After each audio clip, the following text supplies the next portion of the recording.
Fifth Gadgil formula అంటాం. What is this name? Formula name Gadgil formula అని అంటాం అనమాట. మనకి ఇప్పుడు 6వ కమిషన్ గురించి 6వ టాపిక్ చదువుకుంటున్నాం, సెంట్రల్ అండ్ స్టేట్ రిలేషన్షిప్ లో, అవునా కదా? అప్పుడు మనకి ఇక్కడ ఈ సమాఖ్య విధానంలో అనేటటువంటిది ఏంటంటే, ఈ సమాఖ్య విధానం అంటే మనం ఏమనుకుంటున్నాం, ఇక్కడ ఫెడరల్ సిస్టమ్ అనుకుంటున్నాం, అవునా కదమ్మా? అనుకుంటున్నామా లేదా? ఫెడరల్ సిస్టంలో మనకి ఇక్కడ ఏంటంటే పవర్స్ అనేటటువంటివి కూడా మనకు ఉన్నాయి. ఏమున్నాయి మనకి ఇక్కడ? పవర్స్. పవర్స్ అంటే మనకి ఇక్కడ అధికారాలు అనేటటువంటివి ఉన్నాయి. ఈ అధికారాల యొక్క విభజన ఏదైతే ఉందో, ఏముంది ఇక్కడ మనకి? విభజన ఏదైతే ఉందో, ఈ విభజన సమస్యలు అనేటటువంటి లేదు. ఎవరైనా మనకి విభజనలో మనకి ఏమొస్తుంది? సమస్యలు వస్తున్నాయి. కాబట్టి ఆ సమస్యలన్నిటినీ పరిష్కరించడం కోసమే ఈ కమిషన్స్ అన్ని, అవునా కదా? అంటే మనకి సెంట్రల్ గవర్నమెంట్ ఉంది, స్టేట్ గవర్నమెంట్ ఉంది. ఈ central government, state government independent administration అనేటటువంటిది ఎప్పటి నుంచి స్టార్ట్ అయింది? 1950 నుంచి స్టార్ట్ అయింది. అంటే ఇండిపెండెంట్ ఇండియన్ అడ్మినిస్ట్రేషన్ సిస్టమ్ అంటాం దాన్ని. మన భారతదేశానికి స్వయం ప్రతిపత్తి కలిగిన పరిపాలన విధానము ఎప్పటి నుంచి ప్రారంభమైంది? 1950 నుంచి ప్రారంభమైంది. అది కంటిన్యూ వస్తూ వస్తూ వస్తూ సమస్యలు ఎక్కడి నుంచి సమస్యలు స్టార్ట్ అయినాయి? 1966 నుంచి సమస్యలు స్టార్ట్ అయినాయి అని చెప్పిన నేను. ఆ సమస్యలు ఏవైతే ఉన్నాయో, ఆ ప్రాబ్లమ్స్ ఏమైతే ఉన్నాయో, ఆ డిస్ప్యూట్స్ ఏవైతే ఉన్నాయో, ఆ డిస్ప్యూట్స్ అన్నిటిని పరిష్కరించడం కోసము, సమస్యలను మనం ఏం చేయాలి? ఇక్కడ పరిష్కారం కోసం, ఎదురు మనకి ఇక్కడ పరిష్కారం కోసమే అనేక రకాల కమిషన్స్ని మనం చూడడం అనేది జరిగింది. అలా first commission given by the different type of the suggestions. The second commission also given by the some suggestions. Third commission, fourth commission also given by the little bit suggestions. What purpose? Central and state administration purpose. మనము ఫుల్ఫిల్గా administration చేసుకోవాలి, మంచి పరిపాలన విధానాన్ని administrate చేసుకోవాలి. Good గవర్నెన్స్ని, good governance అంటే good governance అంటే ఒక మంచి ప్రభుత్వాన్ని ఏర్పాటు చేసుకోవాలి అని అంటే కొన్ని పద్ధతులను మనం పాటిస్తే బాగుంటుందన్న ఉద్దేశంతో ఈ సమస్యలు వస్తాయి. ఫస్ట్ సమస్యకి వచ్చింది, సమస్య పరిష్కారం కాలే. సెకండ్ వచ్చింది, కొన్ని పరిష్కారం అయినాయి, కొన్ని పరిష్కారం కాలే. థర్డ్, ఫోర్త్, ఫిఫ్త్ కూడా వచ్చింది. మళ్ళీ ఇంకా సమస్యలు పరిష్కారం కాలే అంటే మళ్ళీ వాళ్ళ వేలో వాళ్ళు సజెషన్స్, గైడ్ లైన్స్, ఫార్ములాస్ ఇవ్వడం అనేది జరిగింది. అదే మరి ఈ గాడ్గిల్ ఫార్ములా అనేటటువంటిది అసలు ఎందుకు వచ్చింది అంటే, ముఖ్యమైన ఫార్ములా ఏంటంటే మనకి ఇంపార్టెంట్. మనం స్కూల్లో పెట్టుకుంటాం కదా, ఇంపార్టెంట్ అని పెట్టుకుంటాం. స్కూల్లో గుర్తుకుందా? Very very very very important, IMP అని పెట్టుకుంటాం మనం. అందుకని ఇంపార్టెంట్ అంటే ఏంది? ఇంపార్టెంట్ సజెషన్, ఇంపార్టెంట్ సొల్యూషన్ ఏం చెప్పింది అని అంటే, ఈ సమస్య అనేటటువంటిది రావడానికి ప్రధానమైనటువంటి కారణము ఫైనాన్స్, అన కదమ్మా. డబ్బు, పైసామే పరమాత్మ అంటాం అంతే కదా. ఊర్లో ఏమంటాం కదా, పైసలు ఏముంటుందంట? పరమాత్ముడు ఉంటాడంట. దేనికన్నా సమస్యలు రావు, కానీ పైసల దగ్గరనే సమస్యలు వస్తాయి. అత్త కోడలికి సమస్య పైసల దగ్గరనే వస్తుంది, అన్న తమ్ముళ్ళకి పైసల దగ్గరనే సమస్యలు వస్తాయి. ఎవరికైనా సరే పైసల దగ్గరనే సమస్య వస్తుంది. అది కూడా ఏంటంటే, ఇక్కడ ఫైనాన్స్ ఏవైతే ఉందో, ఆర్థికం ఏదైతే ఉందో, ఈ ఆర్థికము అనేటటువంటిది ఇద్దరి మధ్యలో 50-50 అనేటటువంటిది డివైడ్ చేస్తే సమస్య పరిష్కారం కాదు, సమస్య పరిష్కారం అవుతుంది. ఇప్పుడు సెంట్రల్ గవర్నమెంట్కి ఫైనాన్స్ సిస్టమ్ ఉంది, స్టేట్ గవర్నమెంట్కి ఫైనాన్స్ సిస్టమ్ ఉంది. అక్కడ కొన్ని రాబడులు అంటాం, ఇన్కమ్ సోర్సెస్ అంటాం అనమాట. ఇన్కమ్ సోర్సెస్ సెంట్రల్ గవర్నమెంట్కి, స్టేట్లో కొన్ని సోర్సెస్ ఉన్నాయి. ఎగ్జాంపుల్ మనకి ఇక్కడ రైల్వే అనేటటువంటిది, అనగానమ్మా ఎయిర్ ఫోర్స్ అనేటటువంటిది, ఇవన్నీ కూడా ఏంటి? రైల్వే కానీ, ఎయిర్ ఫోర్స్ కానీ, పోస్ట్ ఆఫీస్ కానీ, ఇవన్నీ కూడా సెంట్రల్ గవర్నమెంట్ ఇన్కమ్ సోర్సెస్, అవునా కదా? సెంట్రల్ గవర్నమెంట్కి ఇన్కమ్ వస్తుందా లేదా? వాటి ద్వారా వస్తుంది. మళ్ళీ ఇంకోటి ఏంటంటే IFS ఉంటుంది కదా మనకి, ఫుడ్ కార్పొరేషన్ ఆఫ్ ఫుడ్ ఏంటి? ఫుడ్ కార్పొరేషన్ ఏమంటాము? Food corporation India, food corporation of India తెలుగులో ఏమంటాము? ఫుడ్ కార్పొరేషన్ ఆఫ్ గోడామ్ సిస్టమ్ అంటాం. ఏమంటాము? గోడామ్స్. మనకి పెద్ద గోడామ్స్ ఉంటాయి, అందులో స్టోరీ చేసి పెడతారు, అంతా ధాన్యం అంతా స్టోరీ చేసి పెడతారు. అంటే ఏది ఏమైనా సరే అమ్మా, ఈ ఇన్కమ్ సోర్సెస్ ఏవైతే ఉన్నాయో ఈ ఇన్కమ్ సోర్సెస్ పైన వచ్చినటువంటి ఈ రాబడి ఏదైతే ఉంటుందో ఆ రాబడిని ఎట్లా డివైడ్ చేయాలంట? 50-50 డివైడ్ చేస్తే ఎందుకడ సమస్య పరిష్కారం అవుతుంది అని చెప్పింది ఎవరిగా? మనకి గాడ్గిల్ ఫార్ములా చెప్పింది. ముఖ్యమైనటువంటి గాడ్గిల్ ఫార్ములా ఉద్దేశం ఎందుకడ? ఆర్థిక పంపిణీ, ఫైనాన్షియల్ డిస్ట్రిబ్యూషన్ 50-50 అనేటటువంటిది ఉండాలన్న విషయాలు అక్కడ తెలియజేయడం అనేటటువంటిది జరిగిందనమాట. అయితే ఇక్కడ మనకి ఇక్కడ ఏంది, దీన్ని 1900 ఏంది ఇక్కడ మనకి ఎప్పుడు ఏర్పాటు చేయడం అనేది జరిగిందంటే గాడ్గిల్ ఫార్ములాని 1971లో ఏర్పాటు చేయడం అనేది జరిగింది. 1971లో ఏర్పాటు చేస్తే దానికి మళ్ళా అనేకమైనటువంటి సవరణలు కూడా చేశారు. ఏర్పాటు ఫార్మేషన్ అయింది మాత్రం ఇప్పుడు ఇక్కడైతే దాన్ని మళ్ళా రీఫార్మ్ ఎప్పుడు చేయడం జరిగిందంటే 81లో ఒకసారి రీఫార్మ్ చేయడం అనేది జరిగింది. 81లో ఒకసారి రీఫార్మ్ చేసిన తర్వాత మళ్ళా కొన్ని సమస్యలు మళ్ళా కంటిన్యూ అవుతున్నాయి. కంటిన్యూ అవుతున్నప్పుడు మళ్ళీ ఒకసారి ఎప్పుడు రీఫార్మ్ చేయడం జరిగిందంటే 92లో కూడా మళ్ళీ దాన్ని రీఫార్మ్ చేయడము అనేటటువంటిది జరిగిందనమాట. అయితే రీఫార్మ్ చేస్తున్నప్పుడు 50-50 ఇవ్వడము సాధ్యం కాదు అని సెంట్రల్ గవర్నమెంట్ చెప్పింది. ఏం చెప్పిందంటే మనకి సాధ్యం అనేటటువంటిది కాదు.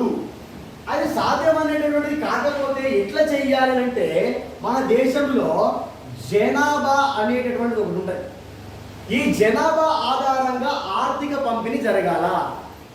అన్ని రాష్ట్రాలకు 50-50 ఇవ్వాలా అని అంటే అది ప్రాబ్లం అవుతుంది. కొన్ని స్టేట్స్ చిన్న స్టేట్స్ ఉంటాయి, కొన్ని పెద్ద స్టేట్స్ ఉంటాయి. చిన్న స్టేట్స్కి 100 కోట్లే, పెద్ద స్టేట్స్కి కూడా 100 కోట్లు అంటే it is not a 100% of the financial justice.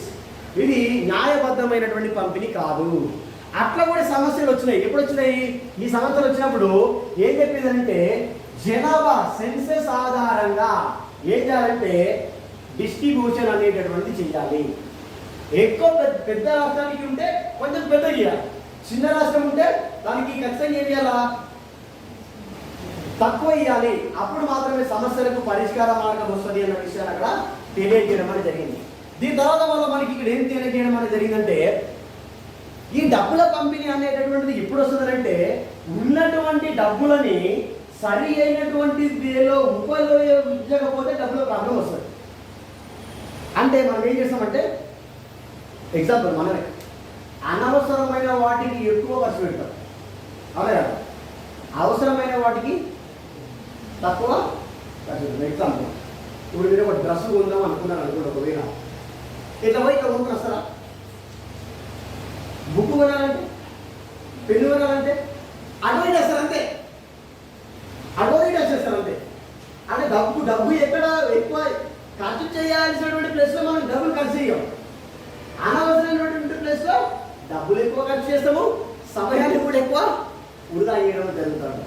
అంటే ఇక్కడ అనవసరమైనటువంటి ఖర్చులు ఏవైతే ఉంటాయో, వృధా ఖర్చులు ఏవైతే ఉంటాయో వాటిని ఏం చేయాలా? తగ్గించాలి. అప్పుడు అందరి దగ్గర పైసలు ఉంటాయి. ఇప్పుడు స్టేట్ గవర్నమెంట్ సెంట్రల్ ఎందుకు చేయాలి అడగాల్సి వస్తుంది అంటే స్టేట్ గవర్నమెంట్ దగ్గర బడ్జెట్ లేదంటే ఉంది, దాన్ని ఖర్చు పెట్టాల్సినటువంటి స్థితిలో ఖర్చు పెట్టలేదు. కాబట్టి ఏమవుతుంది? సమస్య వస్తుంది. కేంద్ర ప్రభుత్వం కూడా రాష్ట్రాలు అడిగినప్పుడు ఇచ్చే స్థితిలో లేదు. ఎందుకంటే దాని దగ్గర ఖజానా ఖాళీ ఉంది. ఎక్కడైతే ఎక్స్పెండిచర్ చేయాలో, ఎక్కడైతే ఇన్వెస్ట్మెంట్ చేయాలో అక్కడ చేయకుండా వృధా చేయడం జరుగుతుంది. కాబట్టి అలాంటి వృధా ఖర్చులు తగ్గించుకోవాలా. జనాభా ఆధారంగా ఫైనాన్షియల్ సిస్టమ్ అనేటటువంటిది ఏం చేయాలా? పంపిణీ అనేటటువంటి చేయాలా. అవసరమైతే వచ్చినటువంటి రాబడి రాష్ట్రంలో ఏదైతే ఉంటుందో సెంట్రల్ డిపార్ట్మెంట్కి సంబంధించి అది కేంద్ర ప్రభుత్వ సంస్థ, కానీ రాష్ట్రం డబ్బులు వసూలు చేస్తుంది. వసూలు చేసిన తర్వాత ఆ డబ్బులని కేంద్రం సగం తీసుకోవాలా, రాష్ట్రం సగం తీసుకోవాలా. మొత్తం కేంద్రం తీసుకుంటే రాష్ట్రం మళ్ళీ గొడవ చేసేటటువంటి అవకాశం అనేటటువంటి ఉంది అన్నమాట. దీని తర్వాత మళ్ళా కొన్ని రకాల సందర్భాలలో రాష్ట్రాలు అనేటటువంటివి ఏవైతే ఉంటాయో ఈ రాష్ట్రాలు చాలా సందర్భాలలో డిపెండ్ అవుతాయి. ఎవరిపైన డిపెండ్ అవుతాయి? సెంట్రల్ పైన డిపెండ్ కావడానికి అవకాశం అనేటటువంటిది ఉంటుంది. ఇప్పుడు ఎగ్జాంపుల్ ఎట్లా ఉందంటే, ఇప్పుడు ఎక్స్ ఇక్కడ వై ఉందనుకోండి. ఒకవేళ కేంద్ర ప్రభుత్వం దగ్గరికి ఎక్స్ పోయింది, అయ్యా నాకు ఒక 100 కోట్లు కావాలని అడిగింది. 100 కోట్లు కావాలి, మీకు 90 కోట్లు ఇస్తున్నామని ఇచ్చేసి అయిపోయింది. లేదా వై కూడా పోయింది. వై కూడా పోయినప్పుడు అయ్యా మాకు కూడా 100 కోట్లు కావాలని అడిగింది. లేవు పోరా వై అని చెప్పేసి వాళ్ళకి 0 ఇయ్యలేదు అంటే అప్పుడు ఎట్లుంటుంది? ఇక సెంట్రల్కి స్టేట్స్కి గొడవలు వస్తాయి రావా? అంటే వాళ్ళకి ఇస్తావు, నాకు ఇయ్యవు అమ్మా అంటే వాళ్ళంటే నీకు ఎక్కువ ప్రేమ, నేనంటే తక్కువ ప్రేమ. అంటే ఆ స్టేట్ అంటే నీకు ఇష్టము, ఈ స్టేట్ అంటే ఇష్టం లేదు. మళ్ళీ సెంట్రల్కి స్టేట్కి ఖచ్చితంగా వచ్చినాయి లేదా? అందుకే ఏం చేయాలంటే సెంట్రల్ గవర్నమెంట్ అనేటటువంటిది ఎవరికి కూడా మనకి ఇక్కడ ఫేవర్గా ప్రవర్తించరాదు. ఎవరికి కూడా ఏం చేయరాదంట? ఫేవరిజం అనేటటువంటిది ఉండకూడదు. ఆ ఫేవరిజం అనేటటువంటిది వచ్చింది. ఎలాంటి సందర్భాలలో వచ్చింది అంటే, ఇప్పుడు ఎగ్జాంపుల్ తెలంగాణ స్టేట్ ఉంది, అవునే కదా? పక్కన వేరే ఒక వై అనేటువంటి స్టేట్ ఉందనుకోండి. ఇక్కడ ఢిల్లీలో మనకి బీజేపీ ప్రభుత్వం అనేటటువంటిది ఉంది. ఇప్పుడు తెలంగాణలో కూడా బీజేపీ పార్టీ అధికారంలో ఉంది అనుకోండి. ఇక్కడ వేరే స్టేట్లో కాంగ్రెస్ పార్టీ అధికారంలో ఉందనుకోండి. పార్టీ ఫేవరిజం ఉంటుందా ఉండదా? ఖచ్చితంగా ఉంటుందా ఉండదా? అప్పుడు ఏం చేస్తుంది బీజేపీ పార్టీ? ఆ పార్టీకి సంబంధించినటువంటి ప్రభుత్వాలు ఎక్కడున్నాయో వాళ్ళకే ఫేవర్గా చేసుకుంటారు. దానికి అగెనెస్ట్గా ఉన్నటువంటి కాంగ్రెస్ పార్టీ ప్రభుత్వాలు ఏవైతే ఉంటాయో వాళ్ళకి అగెనెస్ట్గా ప్రవర్తించే అవకాశం అనేటటువంటిది ఉంటుంది. ఈ విధంగా సెంట్రల్ గవర్నమెంట్ అనేటటువంటిది పార్టీ ఫేవరిజం అనేటటువంటిది ఫాలో అయితే సమస్యలు వస్తున్నాయి. కాబట్టి ఆ సమస్యలు అనేటటువంటిది ఏం చేయకుండా రాకుండా ఉండాలి అనే విషయాన్ని తెలియజేయడం అనేటటువంటిది జరుగుతూ ఉంది. ఇది ఏ ఫార్ములా అంటే మనకి ఇక్కడ గాడ్గిల్ ఫార్ములా అని మనం అంటా ఉన్నాం. ఏం ఫార్ములా అంటే మనము గాడ్గిల్ ఫార్ములా అని అనడం అనేటటువంటిది జరుగుతూ ఉంది. దీని తర్వాత మళ్ళీ ఇంకొకటి ఏంటంటే, ఈ ట్యాక్స్ సిస్టమ్ అనేటటువంటిది మనకి ఏదైతే ఉందో, ఏం సిస్టమ్ అమ్మా? ట్యాక్స్ సిస్టమ్ అనేటటువంటిది మనకు ఉంది. ఈ ట్యాక్స్ని ఇంప్లిమెంట్ చేసేది ఎవరు ఇంప్లిమెంట్ చేస్తారు? సెంట్రల్ గవర్నమెంట్ ఇంప్లిమెంట్ చేయడం అనేది జరుగుతూ ఉంది. అంటే అన్ని స్టేట్స్ కూడా రిచ్ స్టేట్స్ ఉన్నాయి. అదే కొన్ని ఏముంటాయి ఎటువంటి మనకి ఫైనాన్షియల్గా లో లెవెల్లో ఉన్నటువంటి స్టేట్స్ అనేటటువంటివి కూడా ఉంటాయి. అప్పుడు ఒకవేళ కేంద్ర ప్రభుత్వం సడన్గా ట్యాక్స్ని మనకి అది పెంచింది అనుకోండి. ఒకవేళ ట్యాక్స్ని పెంచేసింది అనుకోండి. ఒకవేళ పెంచితే కొన్ని స్టేట్స్ ట్యాక్స్ కట్టేటటువంటి స్థితిలో ఉంటాయి. కొన్ని స్టేట్స్ యొక్క ప్రజలు కట్టే స్థితిలో ఉండరు. కొంతమంది కట్టేటటువంటి స్థితిలో ఉండరు. అప్పుడు అందరినీ ఈక్వల్ ట్యాక్స్ సిస్టమ్ ఉంటే స్టేట్స్ కట్టాలి. కాబట్టి ఆ విధంగా కూడా సెంట్రల్కి స్టేట్స్కి ఏమొస్తుంది? సమస్యలు వస్తాయి. అందుకే అక్కడ మనకి ఏం తెలియజేయడం అనేది జరిగిందంటే, మనకి ఇక్కడ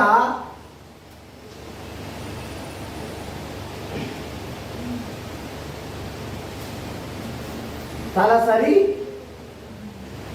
ఆదాయం అంటుందండి. ఈ తలసరి ఆదాయము మీద 25% కంటే తక్కువగానే ఉండాలి ట్యాక్స్. మనం 100 రూపాయలు సంపాదిస్తే ఆ 100 రూపాయల మీద ట్యాక్స్ ఎంత కట్టేటటువంటి స్థితిలో ఉండాలి. మనము 25% కంటే తక్కువనే ట్యాక్స్ ఉండాలా, అంతకంటే ఎక్కువ ఉండకూడదు. ఉంటే సంపాదించిన దాంట్లో సగం అట్టేవా, ఇంకేంటే మనకి మిగిలినవే కదా. ఆ విధంగా ఉంటే ప్రాబ్లం ఉండదు.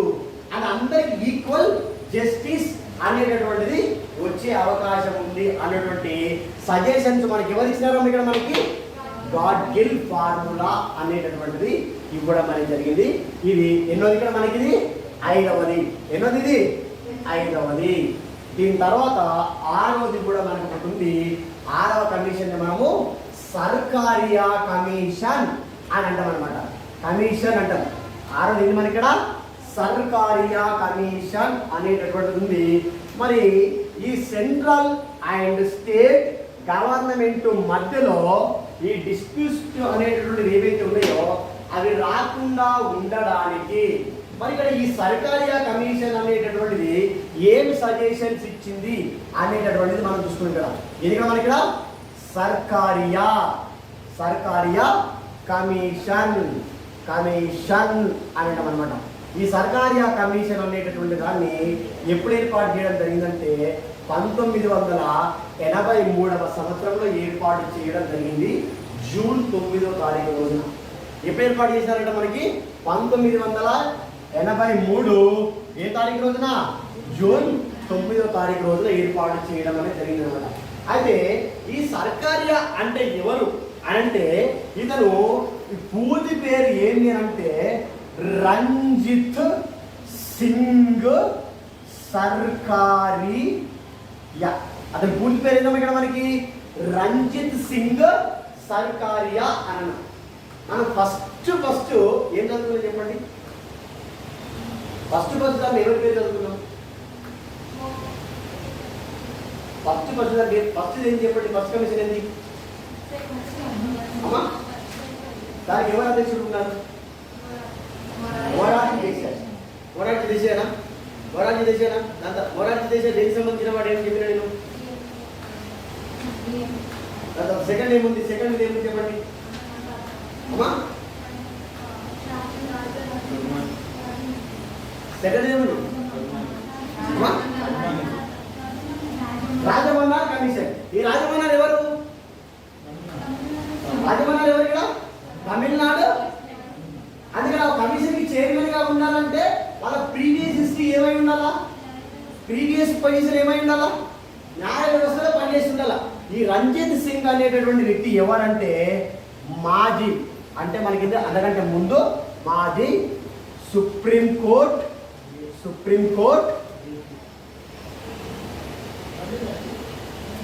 మాజీ సుప్రీంకోర్టు అంటే రిలేషన్ ఉందా లేదా ఇప్పుడు న్యాయ వ్యవస్థకు? రంజిత్ సింగ్ కి న్యాయ వ్యవస్థకు ఉందా లేదా? తర్వాత శివరామన్ ఎస్ఆర్ సేన్ అనేటటువంటి వ్యక్తులు కూడా ఉన్నారు ఇక్కడ. మళ్ళా ఎవరెవరు ఉన్నారు ఇక్కడ? శివరామన్ అని తర్వాత ఎస్ఆర్ సేన్ అనేటటువంటి వ్యక్తులు, వాళ్ళందరి ఆధ్వర్యంలో ఏర్పడిందే సర్కారియా కమిషన్. సర్కారియా అంటే ఒక వ్యక్తి పేరు. అతను ఏదానికి? సుప్రీంకోర్టు మాజీ ప్రధాన చీఫ్ జస్టిస్ అని మనం ఇక్కడ గుర్తుంచుకోవాలా. అతనితో పాటు మనకి ఎంతమంది సభ్యులు ఉన్నారు ఇక్కడ? శివరామన్ అనే వ్యక్తి ఒక ఆయన ఉన్నాడు, ఎస్ఆర్ సేన్ అనేటటువంటి వ్యక్తి ఒక ఆయన ఉన్నాడు.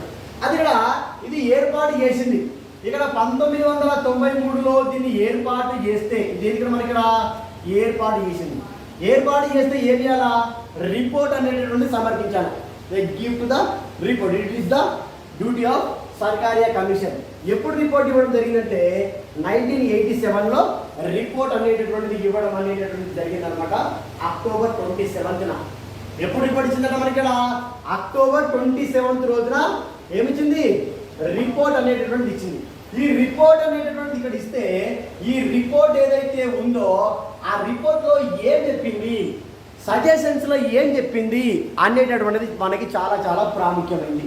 అంటే సెంట్రల్ కి స్టేట్ కి ఏమొస్తున్నాయి ఇక్కడ? డిస్ట్రిబ్యూట్స్ ఏమొస్తున్నాయి మనకి డీవియేషన్స్ కానీ డిస్ట్రిబ్యూట్స్ కానీ వస్తున్నాయి అనమాట. డిస్ప్యూట్స్ వస్తున్నాయి. ఆ డిస్ప్యూట్స్ పోవాలంటే చాలా మంది చాలా రకాల సజెషన్స్ ఇస్తూ వచ్చారు. ఆల్రెడీ 5 కమిటీస్ అయిపోయినాయి. అయినా కూడా సొల్యూషన్, ప్రాపర్ సొల్యూషన్ వచ్చిందంటే సొల్యూషన్ వస్తుంది, కానీ ప్రాపర్ సొల్యూషన్ అనేటటువంటిది రావడం లేదు. దానికోసమే అన్నమాట. అది కూడా వీళ్ళు మనం చూసుకుంటే ఏం చేయాలంటే, ఇది ఈ నివేదికలు మొత్తం కూడా ఇస్తే అది సమర్పించినటువంటి సజెషన్స్ అనేటటువంటి వంట ఎన్ని రకాల సజెషన్స్ ఇచ్చింది అంటే 247 సజెషన్స్ ఇచ్చిందట. ఈ 247 సజెషన్స్ అన్నిటిని ఒకవేళ రాస్తే ఎన్ని పేజీలు అయిందంటే 1600 పేజీలు అయిందట. ఎన్ని పేజీలు అయిందంట మనకి ఇక్కడ? 1600 పేజీలు అయిందన్నమాట. దాన్ని మొత్తం డిటిపి చేసిన తర్వాత దాన్ని మొత్తం కూడా ఆ 1600 పేజీలతో ఒక డాక్యుమెంట్ అనేటటువంటి దాన్ని ఎప్పుడు రిలీజ్ చేయడం జరిగిందంటే 1988లో రిలీజ్ చేయడం జరిగిందన్నమాట. అంటే చేసినటువంటి సజెషన్స్ ఎన్ని సజెషన్స్ చేసింది? 247 సజెషన్స్ ని ఎవరికి ఇచ్చింది? సెంట్రల్ గవర్నమెంట్ కి సజెషన్స్ ఇచ్చింది. అదే సెంట్రల్ గవర్నమెంట్ అనేటటువంటిది అసలు మొత్తాన్ని యాక్సెప్ట్ చేసింది అంతే. యాక్సెప్ట్ చేసింది మాత్రం ఎన్నిటిని యాక్సెప్ట్ చేసిందంటే 230 సజెషన్స్ మాత్రమే యాక్సెప్ట్ చేసింది అంతే. అంటే సమర్పించినటువంటి సజెషన్స్ అన్ని 247 సెంట్రల్ గవర్నమెంట్ యాక్సెప్ట్ చేసినటువంటి సజెషన్స్ ఎన్ని 230 మాత్రమే. ఈ 230 అనేటటువంటిది కూడా అందులో నుంచి 2011 నుంచి కొన్నిటిని మాత్రమే అది ఏం చేస్తా ఉందనంట అమలు చేయడం జరుగుతుంది. ఇంప్లిమెంటేషన్ ముఖ్యం కదా, ఇంప్లిమెంట్ జరిగినప్పుడే మనకి సొల్యూషన్ అనేటటువంటిది వస్తుంది. వితౌట్ ఇంప్లిమెంటేషన్ మనకి ఏం రాదు, సొల్యూషన్ అనేటటువంటిది రాదు. అంటే సెంట్రల్ గవర్నమెంట్కి స్టేట్ గవర్నమెంట్కి మధ్యలో ఉన్నటువంటి ఈ ప్రాబ్లమ్స్ ఏవైతే ఉన్నాయో ఆ ప్రాబ్లమ్కి మనకి ఏం కావాలా, సొల్యూషన్ అనేటటువంటిది కావాలా. ఆ సొల్యూషన్ కోసమే అపాయింట్ చేయబడ్డది Sarkaria commission. After Sarkaria commission was given by the how many suggestions, 247 suggestions. Central government was accepted by the how many suggestions, 230 suggestions. ఎన్ని సజెషన్స్ చేసిందో ఇంపార్టెంటే, కేంద్ర ప్రభుత్వం ఎన్నిటిని యాక్సెప్ట్ చేసిందో కూడా ఇంపార్టెంట్. యాక్సెప్ట్ చేసింది అంతే, it is not a implementation. Implementation కావట్లేదు. అయితే ఇక్కడ ఆ ఇంప్లిమెంటేషన్ అనేటటువంటిది ఎప్పటి నుంచి ప్రారంభమైంది, 2011 నుంచి ఇంప్లిమెంటేషన్ అనేది స్టార్ట్ అయింది. అది ఇంప్లిమెంటేషన్ ఎన్ని ఇంప్లిమెంటేషన్ చేయాలి ఇప్పుడు యాక్చువల్గా, ఇంప్లిమెంటేషన్ ఎన్ని చేయాలా, 230 ఇంప్లిమెంట్ చేయాలి. ఈ 230లో ఎన్నింటిని ఇంప్లిమెంట్ చేస్తుందంటే కేవలము 180 సజెషన్స్ మాత్రమే ఇంప్లిమెంట్ చేస్తుంది.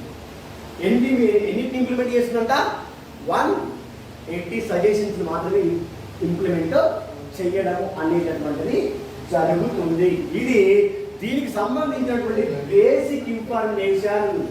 ఇంప్లిమెంట్ ఇంతకంటే ముందు చేసినట్టుగా మనకి కనిపించిందా, ఏ కమిషన్ అయినా సరే సిఫారసులు చేసింది కదా, సెంట్రల్ గవర్నమెంట్ యాక్సెప్ట్ చేసినట్టుగా, సెంట్రల్ గవర్నమెంట్ వాటిని ఇంప్లిమెంట్ చేసినట్టుగా observe any point before point no. మనకి ఎక్కడ కూడా సెంట్రల్ గవర్నమెంట్ యాక్సెప్ట్ చేసినట్టుగా ఏం లేదు. గాడ్విన్ ఫార్ములా వరకు వేసాను, గాడ్విన్ ఫార్ములా వరకు కూడా ఎక్కడ కూడా యాక్సెప్ట్ చేసినట్టు లేదు. కానీ ఇక్కడ యాక్సెప్ట్ చేసిందే లేదా. This point of view commission is the very very important. ఈ కమిషన్ వెరీ వెరీ ఇంపార్టెంట్. మీకు ఒకవేళ గ్రూప్ 1 ఎగ్జామ్లో ప్రిలిమ్స్ పాస్ అయ్యి మెయిన్స్ రాసినారనుకోండి, ఒకవేళ గ్రూప్ 1లో మీరు మెయిన్స్ రాస్తే సెంట్రల్ అండ్ స్టేట్ రిలేషన్ గురించి ఖచ్చితంగా క్వశ్చన్ వస్తుంది. ఎట్లా క్వశ్చన్ వస్తుందో మనకు తెలియదు. అందులో ముఖ్యంగా ఒకవేళ ఈ కేంద్రానికి రాష్ట్రానికి మధ్యలో ఉన్నటువంటి సమస్యల పరిష్కారానికి ఏర్పాటు చేయబడినటువంటి కమిటీలలో అత్యధిక ఎక్కువగా కృషి చేసిన కమిటీ సర్కారియా కమిటీ. విశదీకరించండి అని అంటాడు. సర్కారియా కమిషన్ అనేటటువంటిది చాలా ప్రాముఖ్యమైంది కేంద్ర రాష్ట్ర ప్రభుత్వాల మధ్యలో ఉన్న సమస్యల పరిష్కారానికి. ఎందుకు అంటాడు అంటే మిగతా ప్రీవియస్ కమిటీస్ తోటి, ప్రీవియస్ సజెషన్స్ తోటి మనం కంపారిజన్ చేసినప్పుడు సెంట్రల్ గవర్నమెంట్ వీటి యొక్క సజెషన్స్కి ఇంపార్టెంట్ ఇచ్చినట్టు మనకు కనిపిస్తుందా లేదా, ఇంపార్టెంట్ ఇచ్చిందా లేదా, తర్వాత వాటిని ఇంప్లిమెంటేషన్ అనేది చేస్తుందా లేదా, ఇంప్లిమెంట్ చేస్తుంది కాబట్టి ఇంపార్టెంట్. అందుకే మీరు ఇక్కడ క్వశ్చన్ ఏ విధంగా రావడానికి అవకాశం ఉంది అంటే, నంబర్ 1 క్వశ్చన్, సర్కారియా కమిషన్ని ఎప్పుడు ఏర్పాటు చేశారు? నంబర్ 1 క్వశ్చన్ 1983 జూన్ 9వ తారీఖు రోజున ఏర్పాటు చేశారు. నంబర్ 2 క్వశ్చన్, ఏం question number 2, Sarkaria commission report ఎప్పుడు ఇచ్చింది? Number 2 question. ఈ సర్కారియా కమిషన్ ఎవరి ఆధ్వర్యంలో ఏర్పడదంటే 3వ question, Ranjith Singh Sarkaria.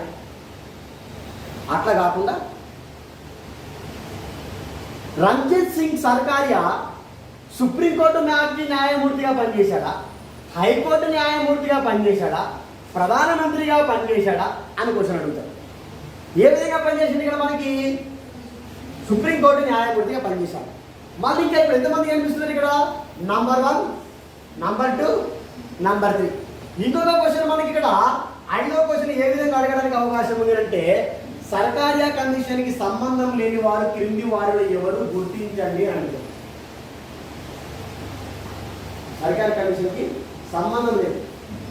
In this below persons whose persons don't have a relations with Sarkaria commission అంటారు. ఎవరికి రిలేషన్ లేదు. ఇప్పుడు రిలేషన్ లేనటువంటి ఒక వ్యక్తిని మనము గుర్తుపట్టాలి అంటే we know very well how many persons have a relationship with Sarkaria commission. Yes or no? మనకి ఎవరెవరికి రిలేషన్షిప్ ఉందంటే రంజిత్ సింగ్ సర్కారీకి రిలేషన్షిప్ ఉంది, శివరామన్కి రిలేషన్షిప్ ఉంది, ఎస్ఆర్ సేన్కి కూడా మనకి రిలేషన్షిప్ ఉంది. అంటే ఇక్కడ ముగ్గురికి రిలేషన్షిప్ ఉంది. లేని వ్యక్తిని గుర్తించండి అని అంటాడు. లేని వ్యక్తిని గుర్తించండి అంటే ఫోర్త్ పర్సన్ నేమ్ అక్కడ ఉంటే మనం దాన్ని మనం యాక్సెప్ట్ చేయొచ్చు. ఎగ్జాంపుల్ మోరార్జీ దేశాయి పేరు ఇస్తాడు, హనుమంతప్ప పేరు కూడా ఇస్తాడు. ఎందుకంటే మనకు ఆల్రెడీ పేరు రిలేటివ్ కదా, కాబట్టి హనుమంతప్పకి రిలేషన్ లేదు ఇక్కడ. దీంట్లో మొరార్జీ దేశాయి కూడా రిలేషన్షిప్ అనేటటువంటిది లేదు. దీని తర్వాత ఇది ఎన్నో క్వశ్చన్, ఇక్కడ 5వ క్వశ్చన్. దాని తర్వాత రిపోర్ట్లో ప్రాముఖ్యంగా ఒరిజినల్ డాక్యుమెంట్లో how many suggestions given by the Sarkaria commission. Original డాక్యుమెంట్లో ఎన్ని సజెషన్స్ చేసింది ఇక్కడ, ఎన్ని చేసింది ఇక్కడ, అది ముద్రిస్తే ఎన్ని పేజీలు అయినాయి ఇక్కడ, 1600 పేజీస్ అయినాయి. అదే మళ్ళా రిపోర్ట్ ఎప్పుడు యాక్సెప్ట్ చేసింది, ఆడ సమర్పిస్తే యాక్సెప్ట్ చేసింది మాత్రం ఇప్పుడు ఇక్కడ ఇందులో ఈ సజెషన్స్ లో నుంచి ఎన్నింటిని యాక్సెప్ట్ చేసింది ఇక్కడ 230. అంటే ఇక్కడ క్వశ్చన్ ఇక్కడ మనకి 5వ క్వశ్చన్, ఇక్కడ 6వ క్వశ్చన్, ఇదేమో 7వ క్వశ్చన్. దీని తర్వాత ఈ 238లో నుంచి 180 అనేటువంటిది ఎప్పటి నుంచి ఇంప్లిమెంట్ కావడం జరుగుతుంది చూడండి. చూస్తే మ్యాటర్ ఇంతే, కానీ మనకి 7-8 రకాల క్వశ్చన్స్ అడిగే అవకాశం అనేది ఉంది. ఇదే పాయింట్ ఆఫ్ వ్యూలో మీరు క్వశ్చన్ ఫార్మేషన్ నేర్చుకోవాలి. క్వశ్చన్ ఫార్మేషన్ నేర్చుకుంటేనే మీకు ఉద్యోగం వస్తుందమ్మా. నేను ఒకటి చెప్తున్నా, ఏ లెక్చరర్ అయినా సరే ఒక 60-70% మీకు ఇన్ఫర్మేషన్ ఇవ్వగలుగుతాడు, ఒక వే చూపించగలుగుతాడు, ఈ వేలో మీరు వెళ్ళాలి అని చెప్పేసి. కానీ ఆ వేలో వెళ్ళేది మాత్రం మీరే కదా, వెళ్ళేది మాత్రం మీరు. తెలంగాణలో తెలుగులో ఒక సామెత ఉంటుంది, గుర్రాన్ని నీళ్ళ దగ్గరికి తీసుకెళ్తాం కానీ నీళ్ళు తాగించగలుగుతామా? గుర్రం ఉన్నది, గుర్రాన్ని కానీ దేని సరే నీళ్ళ దగ్గరికి నీళ్ళు కావాలంటే తీసుకొని వెళ్తాం అంతే అక్కడికి. కానీ తాగాల్సింది అదే కదా, మనం దెబ్బతలు పట్టుకుని దాని ముఖంలో అయితే మూతిలో పోయాం కదా. ఇది కూడా సేమ్ అంతే అమ్మా. ఈ వేలో మీరు ప్రిపేర్ కావాలి, ఈ వేలో ప్రిపేర్ అయితే క్వశ్చన్స్ వస్తాయి, మీ నాలెడ్జ్ మధ్య జ్ఞానం చేసుకుంటారు అని మీకు చెప్పగలుగుతాం అంతే. That is our duty. But final what is your duty? You will do hard work. Your hard work is depending on your life. అంటే మీ హార్డ్ వర్క్ పైననే మీ జీవితం అనేటటువంటి ఉండాలి. మీ ఉద్యోగం కావాలంటే ఒకటే గుర్తుంచుకోవాలి. ఎప్పటికైనా మీరు ఇక్కడ కూర్చున్నారు, అల్లా ఫ్యామిలీ కూర్చున్నారు, అవునా కదా? ఇక్కడ కూర్చున్నారంటే ఫీజులు పెట్టిరు, మీరు ఇక్కడ కూర్చున్నారంటే ఫీజులు పెట్టి మీరు కట్టున్నారా? మీరే కట్టిన ఫీజు. మీ అన్ననో, మీ తమ్ముడో, లేకపోతే మీ నాన్ననో, మీ అమ్మనో ఎవరో ఒకరు కట్టలే కదా. కానీ వాళ్ళు ఈ సమయంలో ఏం చేస్తున్నారు? ప్రజెంట్ మీకు ఫీజు కట్టినటువంటి వ్యక్తి ఏం చేస్తున్నాడు చెప్పండి? ఆయన మంచిగా దుప్పటి అవుతారా? నిద్ర అవుతారా? Doing hard work. సార్ ఏదో ఆఫీసులో పనిచేస్తురా, లేబర్ పనిచేస్తురా, పొలం పనిచేస్తురా, ఉద్యోగం చేస్తురా, డాక్టరా, ఎమ్మెల్యే ఏదో సంబంధం లేదు, కానీ ఏదో ఒక పని అయితే ఇప్పుడు చేస్తున్నారా లేదా? అది మన మైండ్లో ఎప్పటికి ఉండాలి. నేను ఇక్కడ ప్రశాంతంగా కూర్చొని నేర్చుకుంటున్నానంటే మా అమ్మ నాన్న హార్డ్ వర్క్ చేస్తున్నారు, వాళ్ళకి ప్రతిఫలం ఇవ్వాలంటే నేను హార్డ్ వర్క్ చేయాలి, ఉద్యోగం సంపాదించాలి. అది మన మైండ్లో ఉండాలి. అది మన మైండ్లో ఉంటే మనం హార్డ్ వర్క్ చేయొచ్చు. అంటే మనకి ఏమవుతుంది, ఉద్యోగం రావడానికి అదొక మోటివేషన్ అంతే. మోరల్ వాల్యూస్ అదొక మోటివేషన్ అంతే అనమాట. అయితే ఇక్కడ ఈ ఏవైతే ఉన్నాయో 180లో కొన్ని చాలా ప్రాముఖ్యమైనవి ఏంటంటే సేమ్ అందరు చేసినట్టుగానే 263 ఇంటర్ స్టేట్ బాడీ ఆర్గనైజేషన్ ఉంటుంది కదా మన ఇక్కడ, అంతర్రాష్ట్ర మండలి అనేది ఉంటుంది, దాన్ని కూడా ఏర్పాటు చేయాలని చెప్పింది. అది అందరి ఎప్పుడు కామన్గా వస్తుంది. దీని తర్వాత ఇది ఇక్కడ మొదటి పాయింట్ ఏంటంటే యూపీఎస్సీ ఉంది కదా, దీనికంటే ప్రీవియస్ మనం ఒక దగ్గర ఏం చేసినాము, యూపీఎస్సీని బ్యాన్ చేయాలని కమిషన్ చెప్పింది. ఏ కమిషన్? దీనికంటే ముందు చెప్పండి ఏంది, అఖిల భారత సర్వీసులను రద్దు చేయాలి అని ఎవరు చెప్పారు? రాజమన్నారు కమిషన్ అన్నా. అయితే ఇదేం చెప్పింది తెలుసా, అడ్మినిస్ట్రేషన్లో వీటి యొక్క ఇంపార్టెంట్ చాలా ప్రాముఖ్యమైందని చెప్పింది. అంటే ఒక కమిషన్ ఏమో యూపీఎస్సీని మొత్తానికి తీసేయాలని చెప్పింది, ఈ కమిషన్ ఏం చెప్పింది, యూపీఎస్సీని డెవలప్ చేయాలి అని చెప్పింది. ఇంకా అవసరమైతే కమిషన్స్ని పెంచాలి అని చెప్పింది. పెంచితే సెంట్రల్ గవర్నమెంట్ అంట స్టేట్స్కి ఇంకా ఎక్కువ సర్వీస్ చేసే అవకాశం ఉంటుందట. అంటే సెంట్రల్ గవర్నమెంట్ ఎంప్లాయీస్ వీళ్ళంతా ఎవరికి సర్వీస్ చేస్తూ ఉంటారు? మన జిల్లాలో మన జిల్లా ప్రజలకి సర్వీస్ చేయడం జరుగుతూ ఉంటుంది. అంటే ఇక్కడ అఖిల భారత సర్వీసులు అంటాం, సివిల్ సర్వీసెస్ అంటాం అనమాట. ఇండియన్ సివిల్ సర్వీసెస్ అంటాం. ఈ ఇండియన్ సివిల్ సర్వీసెస్ ఏవైతే ఉన్నాయో ఈ ఇండియన్ సివిల్ సర్వీసెస్ని ఏం చేయాలంట? డెవలప్ చేయాలి, అంటే విస్తరించాలి అని చెప్పడం జరిగింది. విస్తరించాలని చెప్పింది అనమాట. ఏం చెప్పడం జరిగింది? విస్తరించాలి. కంపారిజన్లో అడుగుతాడు. కేంద్ర రాష్ట్ర సంబంధాలలో భాగంగా ఈ క్రింద పేర్కొనబడిన ఏ కమిటీ అఖిల భారత సర్వీసులను రద్దు చేయాలని చెప్పింది? ఏ కమిటీ అఖిల భారత సర్వీసులను విస్తరింప చేయాలని చెప్పింది? మనం డిఫరెన్షియేషన్ అనేటువంటి ఏం చేయాలా? డిఫరెన్స్ అనేది మనం ఇక్కడ ఐడెంటిఫై అనేటువంటిది తెలియజేయాలి. మన తర్వాత ఇక్కడ ఏంటంటే మూడోది ఏంటంటే 356 వల్ల కూడా మనకి సమస్యలు వస్తున్నాయి. Problems is coming through 356 article, based on 356 article. Tell me, what is the importance of the 356 article? What purpose? Emergency powers. ఎందుకంటే మనకి ఎమర్జెన్సీ ప్రెసిడెన్షియల్ రూల్. ఎమర్జెన్సీ అంటే ఇది మనకి ఎందుకడ 352 ఎమర్జెన్సీ అన కదా.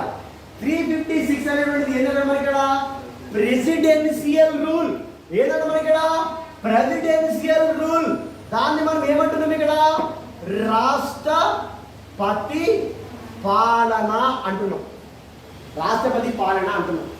అయితే ఈ ప్రెసిడెన్షియల్ రూల్ ప్రకారం రిలేషనల్గా ఉన్నటువంటి ఈ సిస్టమ్ ఏదైతే ఉందో చివరి అస్త్రంగా ఉపయోగించాలా, చివరి పాయింట్ ఆఫ్ వేల్యూలోనే విస్తరించాలి. ఇప్పుడు ఎగ్జాంపుల్ ఇక్కడ ఒక స్టేట్ అనేటటువంటిది ఉంది. ఆ స్టేట్లో ఒక స్టేట్ ఎందుకంటే మనకి ఇక్కడ స్టేట్ అడ్మినిస్ట్రేషన్ అనేటటువంటిది ఉంది. ఆ స్టేట్ అడ్మినిస్ట్రేషన్ సరి అయినటువంటి స్థితిలో లేకపోతే మనకి ప్రెసిడెన్షియల్ రూల్ అనేటటువంటిది వస్తుంది. అలాగే గవర్నమెంట్ ఏం చేయాలి అంటే అడ్మినిస్ట్రేషన్ ప్రాబ్లం రాగానే సడన్ ఎమ్మటి ఇంప్లిమెంట్ చేయకూడదు. అక్కడ మళ్ళీ మనకి ఒకటే పార్టీకి మెజారిటీ రాకపోతే సంకీర్ణ ప్రభుత్వాలు ఏర్పడతా ఉంటాయి. దాన్ని మిక్స్డ్ అడ్మినిస్ట్రేషన్ సిస్టమ్ అంటామన్నమాట. మిక్స్డ్ పార్టీ సిస్టమ్ అంటామన్నమాట. ఒక పార్టీ, 2 పార్టీలు, 3 పార్టీలు కలిసి అడ్మినిస్ట్రేషన్ చేస్తూ ఉంటాయి. అట్లా ఛాయిస్ ఇవ్వాలి ఎవరికైనా ఒకరు. అంటే ఇప్పుడు కేసీఆర్ నువ్వు ప్రభుత్వాలు ఏర్పాటు చేసి స్థితిలో కదా, మరి నీకు ఎవరైనా సపోర్ట్ చేస్తారేమో పార్టీలు, వాళ్ళందరినీ తీసుకుంటే ఎంఐఎం ఒకటి, లేకపోతే ఇప్పుడు బహుజన సమాజ్ పార్టీ ఒకటి, ఇంకా ఆ పార్టీ ఈ పార్టీ చిన్న ఇండిపెండెన్స్ వాళ్ళందరినీ కలుపుకొని ఇండియాలో ప్రభుత్వాన్ని గవర్నమెంట్ని ఫామ్ చేయడానికి central government will give to the final choice వల్ల ఆ ఫైనల్ చాయిస్ కూడా ఇంప్లిమెంట్ ఒకవేళ స్టేట్స్ ఇంప్లిమెంట్ చేయకపోతే గవర్నమెంట్ని ఫామ్ చేసేటటువంటి స్టెమినా అనేటటువంటిది ఉండకపోతే అలాంటి సందర్భంలో మాత్రమే ప్రెసిడెన్షియల్ రూల్ పెట్టాలి. కానీ ఎప్పుడు పడితే ఎప్పుడు మాటి మాటికి ప్రెసిడెన్షియల్ రూల్ ఇంప్లిమెంట్ చేస్తే స్టేట్ గవర్నమెంట్స్ యొక్క స్టేట్లో ఉన్నటువంటి పొలిటికల్ పార్టీస్ యొక్క ఐడెంటిటీ అనేటటువంటిది వీక్ అయిపోయే అవకాశం ఉంటుంది. కాబట్టంట ఉపయోగించాలి, బట్ ఏ సందర్భంలో ఫైనల్ స్టేజ్లో మాత్రమే ఉపయోగించాలి, చివరి స్థాయిలో మాత్రమే ఉపయోగించాలి. ఛాయిస్ మాత్రం ఉపయోగించి చూడాలనే విషయాన్ని అక్కడ తెలియజేయడం జరిగింది. సేమ్ ఇంతకంటే ముందు అదేం చెప్పిందో ఇది కూడా అదే చెప్పింది. ఇది కూడా ఏం చెప్పింది ఇక్కడ? ఈ గవర్నర్స్ ఎవరైతే ఉన్నారో వాళ్ళు all governors anybody's will go to elected to governor, elected కాదు, appointed by the governor position, he don't have a relation with political parties. అంటే రాజకీయ పార్టీలకు సంబంధం అసలే ఉండకుండా ఉన్నటువంటి వ్యక్తులని గవర్నర్గా నియమించాలి అని చెప్పింది. ఇంతకు ముందు కూడా అది చెప్పింది. సేమ్ యాజ్ ఇక్కడ మనకి ఇక్కడ ఏమీ కూడా లేదనమాట. అది ఇక్కడ మనకి ఇక్కడ ఏముందంటే మనకి ప్లానింగ్ కమిషన్ అనేటటువంటిది ఒకటి ఉందమ్మా. ప్లానింగ్ కమిషన్ అనేటటువంటిది ఒకటి ఉంది. దాన్ని మనం ఏమంటాము? ప్రణాళిక సంఘము అని అంటాం అనమాట. ఏమంటాము? ప్లానింగ్ కమిషన్ ఒకటి ఉంది ఇక్కడ మనకి. ఏమంటాం మనకి? ప్లానింగ్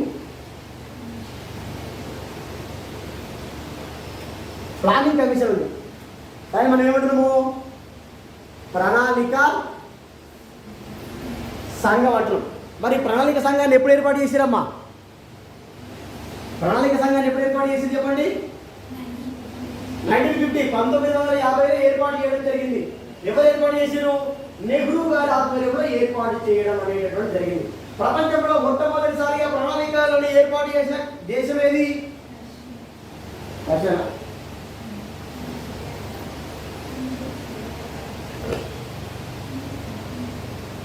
చెప్పాలా? క్వశ్చన్ వస్తుంది.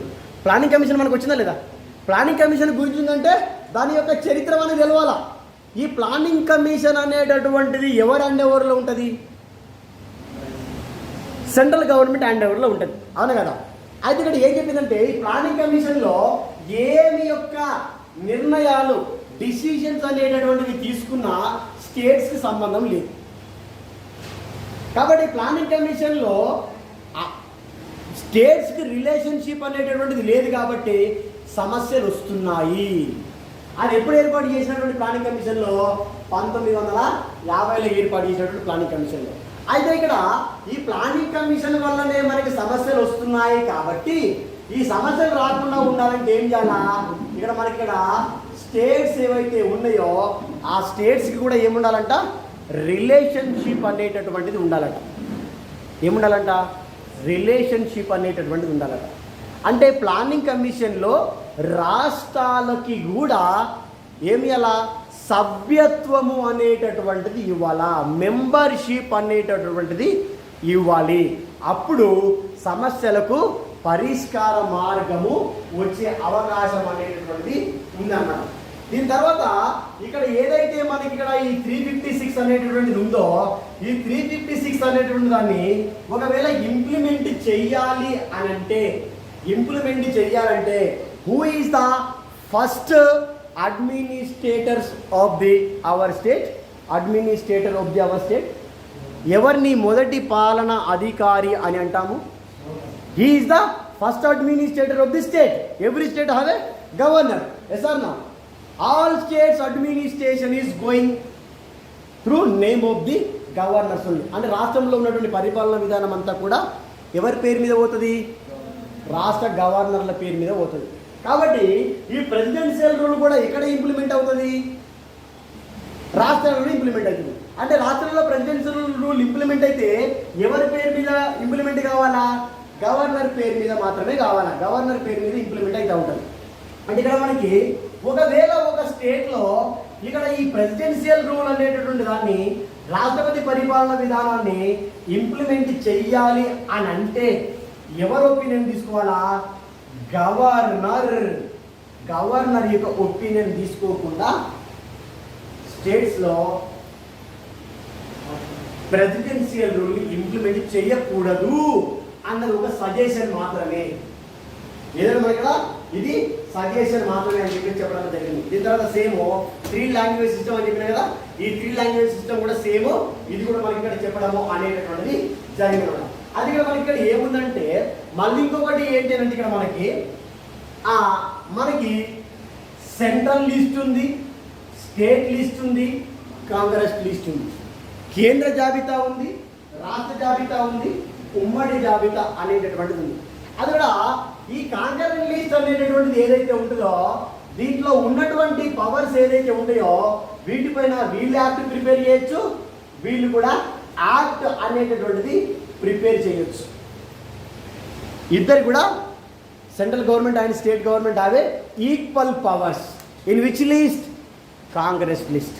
ఉమ్మడి జాబితా పైన ఇద్దరికి అధికారాలు ఉన్నాయి. మరి ఈ జాబితాల గురించి ఎక్కడ రాయబడ్డది? ఏ షెడ్యూల్లో రాయబడ్డది? 7th షెడ్యూల్లో రాయబడ్డది. మరి ఈ కాంకరెంట్ లిస్ట్ మనం ఏ స్టేట్ నుంచి ఏ కంట్రీ నుంచి అడాప్ట్ చేసుకున్నాము? ఆస్ట్రేలియా నుంచి అడాప్ట్ చేసుకున్నాం. అది గుర్తుకున్నారా? అది ఏదైతే ఈ లిస్ట్ ఉందో ఈ లిస్టులో యాక్ట్ ప్రిపేర్ చేసేటటువంటి ఫైనల్ అథారిటీ ఎవరికి ఉంటుంది? సెంట్రల్ గవర్నమెంట్కి ఉంటుంది. అయితే ఇదానికి ఉన్నప్పటికీ కూడా ఈ లిస్ట్ పైన వీళ్ళు ఒకవేళ యాక్ట్స్ ప్రిపేర్ చేసేటప్పుడు ఎవరి సజెషన్ తీసుకోవాలంట? స్టేట్స్ యొక్క సజెషన్ తీసుకుంటే సమస్యలు అనేటటువంటిది రావు అని వీళ్ళు సజెస్ట్ చేయడం అనేటటువంటిది జరిగింది. ఇవి ఇప్పుడు జరుగుతున్నాయి. ఇప్పుడు ఇంప్లిమెంటేషన్ అనేటువంటిది జరుగుతుంది. తర్వాత ఇక్కడ ఈ కమిషన్ తర్వాత ఏమైందంటే ఏ రాష్ట్రంలోనైనా సరే గవర్నర్ ఆధ్వర్యంలో మాత్రమే ప్రెసిడెన్షియల్ రూల్ ఉంటుంది. మన తర్వాత ఇప్పుడు మనకి planning commission name was change, నీతి ఆయోగ్. ఆ నీతి ఆయోగ్లో మనకి సీఎంలకి కూడా మెంబర్షిప్ ఇవ్వడం అనేది జరిగింది. Every state CM also member of the నీతి ఆయోగ్. అంటే ఇక్కడ వీళ్ళు సజెస్ట్ చేసినారు కాబట్టి ఇది ఇంప్లిమెంట్ అయింది. అవునా కదా? మనకి క్వశ్చన్ వస్తుంది, నీతి ఆయోగ్లో ప్రతి రాష్ట్రాల యొక్క సీఎంలు కూడా సభ్యులే. అయితే రాష్ట్రాల సీఎంలకు సభ్యత్వం కలగాలని ఏ కమిటీ యొక్క మొట్టమొదటి ఉద్దేశము అని క్వశ్చన్ అడుగుతారు. ఏ కమిటీ యొక్క సజెషన్ ఇది మొట్టమొదటిది అని అడుగుతారు. ఈ కమిటీ యొక్క సజెషన్ మాత్రమే. అంటే ఇప్పుడు నీతి ఆయోగ్లో మనకి ఆల్రెడీ నాన్ కాన్స్టిట్యూషనల్ బాడీలో నీతి ఆయోగ్ అనేటటువంటిది ఉంది. అందులో ఎవ్రీ స్టేట్ సీఎం కూడా మెంబర్షిప్గా ఉన్నాడు. అంటే ఇప్పుడు మెంబర్షిప్ ఉన్నాడంటే స్టార్టింగ్లో ఉన్నట్ట? స్టార్టింగ్లో లేడు. ఇప్పుడు ఉన్నట్టంటే త్రూ ఏ కమిటీ సజెషన్ ప్రకారం వచ్చిండు? ఇక్కడ ఈ కమిషన్ సజెషన్ ప్రకారమే వచ్చిండు. అట్లా మనకి గుర్తుకుండాలమ్మా. అట్లా గుర్తుకుంటే మనం ఏం చేయడానికి అవకాశం లేదు, మిస్టేక్స్ చేయడానికి అవకాశం అనేటటువంటిది లేదు. మిస్టేక్స్ చేయడానికి ఏం లేదు, ఇక్కడ అవకాశం అనేటటువంటిది లేదు. ఇది ఎన్నోది అయిపోయింది మనకి? ఇప్పుడు 6th కంప్లీట్ అయింది. 6th కమిషన్ కంప్లీట్ అయింది. దీని తర్వాత మనకి 7th కమిషన్ ఇక్కడ ఏముందంటే దాన్ని మనము పూచీ కమిషన్ అని అంటాం అనమాట. ఏమంటాం దాన్ని మనము? పూచీ కమిషన్ అంటాం అనమాట. ఏం కమిషన్ అంటాము? పూచీ కమిషన్ అంటాం. అయితే దీన్ని పూచీ కమిషన్ అని ఎందుకు అంటున్నామనంటే దీనికి చైర్మన్గా మదన్ మోహన్ పూచీ అంటారు అనమాట. ఏమంటాము? మదన్ మోహన్ పూచీ. కానీ ఈ కమిషన్ ఎప్పుడు ఏర్పాటు చేయడం జరిగిందంటే 2007 సంవత్సరంలో ఈ మదన్ మోహన్ పూచీ కమిషన్ని ఏప్రిల్ 27న ఏర్పాటు చేయడం జరిగింది. ఎప్పుడు ఏర్పాటు చేయడం జరిగిందంట? ఏప్రిల్ 27న ఏర్పాటు చేయడం జరిగింది. మరి ఈ ఏప్రిల్ 27న ఏర్పాటు కావడానికి కారణం ఏంటి? ఆల్రెడీ సర్కారీ కమిషన్ అనేటటువంటి ఉంది. ఈ సర్కారీ కమిషన్ ఉంది కదా, సర్కారీ కమిషన్ యొక్క సిఫారసులు ఇంప్లిమెంట్ అవుతున్నాయి. అసలు మరి ఇక్కడ ఏంది, ఇంకా ఏం సజెషన్స్ ఇక్కడ ఇవ్వడం అనేది జరిగింది అంటే ఇక్కడ మనకి అసలు ఇక్కడ ఇది ఏర్పాటు కావడానికి ప్రధాన కారణం ఏంటంటే సెంట్రల్ అండ్ స్టేట్ రిలేషన్షిప్కి సంబంధం లేదట. ఎందుకు వచ్చిందంటమ్మా, ఫైనాన్షియల్గా 2007 నుంచి 2010 వరకు అన్ని దేశాలు కూడా క్రైసిస్ని ఎదుర్కొన్నాయట. అన్ని దేశాలు ఏమి ఎదుర్కొన్నాయట? ఫైనాన్షియల్ క్రైసిస్ని ఎదుర్కొన్నాయి. వేరే దేశాలు ఫైనాన్షియల్ క్రైసిస్ని ఎదుర్కొన్నారంటే అందులో ఎవరున్నారు? మన ఇండియా కూడా అనేటటువంటిది ఉంది. అదే ఈ ఫైనాన్షియల్ ప్రాబ్లమ్స్ అనేటటువంటివి ఎందుకు వస్తాయంటే సిస్టమేటిక్ ఫైనాన్షియల్ సిస్టమ్ లేకపోవడమే, ఒక సిస్టమేటిక్ బడ్జెట్ సిస్టమ్ అనేటటువంటిది లేకపోవడమే. అక్కడ మనకి ఏం చెప్పడం జరిగింది? ఇక్కడ మనకి ఇక్కడ కేంద్ర రాష్ట్ర సంబంధాలలో అనేకమైనటువంటి మార్పులు వచ్చినాయి. ఎందుకు వచ్చినాయి అంటే మనకి ఇక్కడ ఫైనాన్షియల్ క్రైసిస్ వచ్చినాయి. దాన్ని మనం ఇక్కడ ఏమంటామనంటే ఆర్థిక సంక్షోభం అంటాం అనే కదా. దీని తర్వాత మళ్ళీ ఇంకేం సంభవించిందంటే దీన్ని బేస్ చేసుకొని మన భారతదేశంలో ఆర్థిక సరళీకరణ అంటాం అనమాట. ఆర్థిక సరళీకరణ అంటామంటే ఇంతకంటే ముందు ఏంటి ఇప్పుడు వచ్చింది. మనకేముంటుంది? 1000 రూపాయలు జేబులు ఉన్నాయనుకోండి, రప్ప 700, 900, 10, 800 దాకా టకటకటగా అయిపోతుంటాయి. ఇక అమ్మ 200 ఆడ ఉన్నదంతా పోయింది కదా, మనకి అప్పుడు బంద్ పెరుగుతుంది. ఇక అది ఉన్నది వసూలు చేస్తాము టక ఓయమ్మ ఇంటికాడికి మన అకౌంట్లోకి ఒక 10,000 పడ్డాయని కానీ అమ్మ చికెన్ బిర్యానీ, ఆ బిర్యానీ, ఈ బిర్యానీ, ఓహో దుమ్ము టక కలిసి పెడుతుంటారు. ఇక కానీ వృధా చేస్తుంది కదరా, మరి నెక్స్ట్ మంత్ ఏం ఖర్చు పెట్టుకోవాలా అనుకుంటాం. ఉన్నదంతా వాయిగా రియలైజ్ అయితే వచ్చింది. కానీ అక్కడ మీరు చేసినటువంటి పొరపాటుని మళ్ళాసారి కూడా కంటిన్యూ చేస్తూనే ఉన్నాం అనుకోండి, అక్కడ మనకి నీలో రిఫార్మేషన్ లేనట్టే లెక్క, నీలో మార్పు లేనట్టే లెక్క. అంటే ఇంతకంటే ముందు ఆర్థిక సంక్షోభం ఎందుకు వచ్చిందంటే మనకి ఇక్కడ సిస్టమేటిక్గా డబ్బుల్ని వాడుకోలేదు కాబట్టి వచ్చింది. కానీ ఇక్కడ ఏం చేసిందంటే అన్ని దేశాల్లో సంక్షోభం వచ్చింది, మన దేశంలో కూడా సంక్షోభం వచ్చింది. మనం ఫైనాన్స్ని కరెక్ట్గా వాడుకోలేదు కాబట్టి. అందుకే 2007 నుంచి ఏం చేసింది, కేంద్ర ప్రభుత్వం అయినా రాష్ట్ర ప్రభుత్వం అయినా వాళ్ళ బడ్జెట్లలో నుండి వాళ్ళ యొక్క ఎందుకంటే మన ఇక్కడ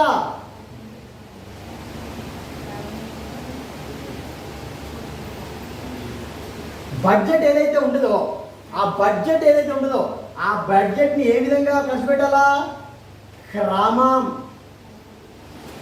ఆయన పద్ధతిలో ఖర్చు పెట్టాలి. ఇప్పుడు మనం వేరే పైసలు ఎందుకు అడుగుతాం అబ్బా, మన దగ్గర లేకనా, ఉన్నాయి వృధా ఖర్చు చేసి అడుగుతాం, మరి ఉన్నాయి వృధా ఖర్చు చేసి వేరే అడుగుతాం, అవునా కదా. ఇప్పుడు మనం కూడా మనకి ఉన్నాయి సిస్టమేటిక్గా వాడుకుంటే మనం వేరే వాళ్ళపైన డిపెండ్ కావాల్సిన అవసరం అనేది ఉండదు. మన దేశము మన డబ్బులను సిస్టమేటిక్గా వాడుకుంటే వేరే కంట్రీస్ని అడగాల్సిన అవసరం లేదు. మన స్టేటు సిస్టమేటిక్గా వాడుకుంటే వేరే స్టేట్స్ని అడగాల్సిన అవసరం లేదు. అందుకే అన్ని రాష్ట్రాలు ఆర్థిక సరళీకరణ సిద్ధాంతాన్ని పాటించాలా. డాక్ట్రిన్ ఆఫ్ ఫైనాన్షియల్ సిస్టమ్ అంటాం దాన్ని మనము. డాక్ట్రిన్ ఆఫ్ ఫైనాన్షియల్ సిస్టమ్, ఆర్థిక సరళీకరణను వాడాలా. అవునా కదా, ఆర్థిక సరళీకరణను వాడాలి. అది ఒకసారి మా కజిన్ బ్రదర్ ఉంటాడు ఒక ఆయన, వాడు పైసల గురించి ఆలోచించాడు. వాడిని అడిగాడు తప్ప ఆ నిజంగా వాడికి అవసరమా లేదా ఉండదన్నమాట. అడిగి ఇచ్చేసాడు వాళ్ళకి అంతేగా. అది ఒక 20 days బ్యాక్ ఏమైందంటే ఎవరో వచ్చారు అన్న ఒక 1000 రూపాయలు కావాలంటే వాళ్ళ ఇంట్లో ఉండే 1000 రూపాయలు ఉన్నాయి అంతే, ఆయన దగ్గర ఉండే 1000 రూపాయలు. ఆయనకు 1000 రూపాయలు కావాలంటే టక్కున జబ్బులు తీసిండు ఇచ్చేసిండు అంతేగా. అలా భార్య ఇట్లా చూసింది వస్తే నేను అబ్జర్వ్ చేసిన. నైట్ ఆన్లైన్ ఉండండి. నైట్ ఏమైందంటే వాళ్ళ పెద్ద పాపకి ఫుల్ స్టమక్ పెయిన్ వచ్చింది. హాస్పిటల్ తీసుకుపోవాలా, వాడు ఉంటే నేను చూసారా పైసలు కావాలి కదా. అప్పుడు ఆ 1000 రూపాయలు అడిగిన 1000 రూపాయలు ఇచ్చేసి ఒక 200 300 ఇవ్వాలి. మన దగ్గర మన మొత్తం లేకుండా ఇవ్వాలి, హెల్ప్ చేయాలా. కానీ మనము ఫైనాన్షియల్ క్రైసిస్లో ఉండే విధంగా హెల్ప్ చేయొచ్చు కదా. వాడు 1000 రూపాయలు అడిగిండు, వాడికి 1000 రూపాయలు అవసరం ఉండదు, వాడికి 500 అవసరం ఉంటుంది, అందుకే 1000 రూపాయలు అడిగినాడు. అప్పుడు నాకు ఏమర్థమైందంటే ఈ టాపిక్ గుర్తుకొచ్చింది నాకు. అరే మన బడ్జెట్ని సిస్టమేటిక్గా వాడకపోతే మనం సమస్యల్లో ఎదుర్కొనే అవకాశం అనేటటువంటి ఉంది. అంటే ఉన్నవాడిని ఏం చేయాలా, వృధాగా ఖర్చు పెట్టకూడదు, మన అన్నెసెసరీగా కూడా ఖర్చు పెట్టదు. వాడికి అవసరమో లేదో మనకు తెలియదు. అట్లా వేరే వాళ్ళకి హెల్ప్ చేయాలా, కానీ మన దగ్గర మొత్తానికి లేకుండా హెల్ప్ చేయదు. అని ఇక్కడ ఆర్థిక సరళీకరణ అంటే ఇక్కడ ఎందుకంటే మనకి డాక్ట్రిన్ ఆఫ్ ఫైనాన్షియల్ సిస్టమ్ అంటాం. అంటే డబ్బులని సరి అయిన పద్ధతిలో ఎవరికి వాళ్ళు ఖర్చు పెట్టుకుంటే దేశము వేరే దేశాన్ని అడగాల్సిన అవసరం లేదు, రాష్ట్రాలు వేరే రాష్ట్రాలను అడగాల్సిన అవసరం లేదు. ఈ డబ్బుల దగ్గర కొట్లాటలు అసలే రావు కాబట్టి ఈ డబ్బుల దగ్గర కొట్లాటలు రాకపోతే సెంట్రల్ అండ్ స్టేట్స్కి రిలేషన్షిప్స్ బాగానే ఉంటాయి. అన్న కదమ్మా, సెంట్రల్ స్టేట్ రిలేషన్షిప్ బాగుంటాయి బాగుండవా, బాగుంటాయి. ఆటోమేటిక్ అడ్మినిస్ట్రేషన్ అనేటువంటిది కూడా గుడ్ వేలో ముందుకు సాగడం అనేది జరుగుతూ ఉంటుంది.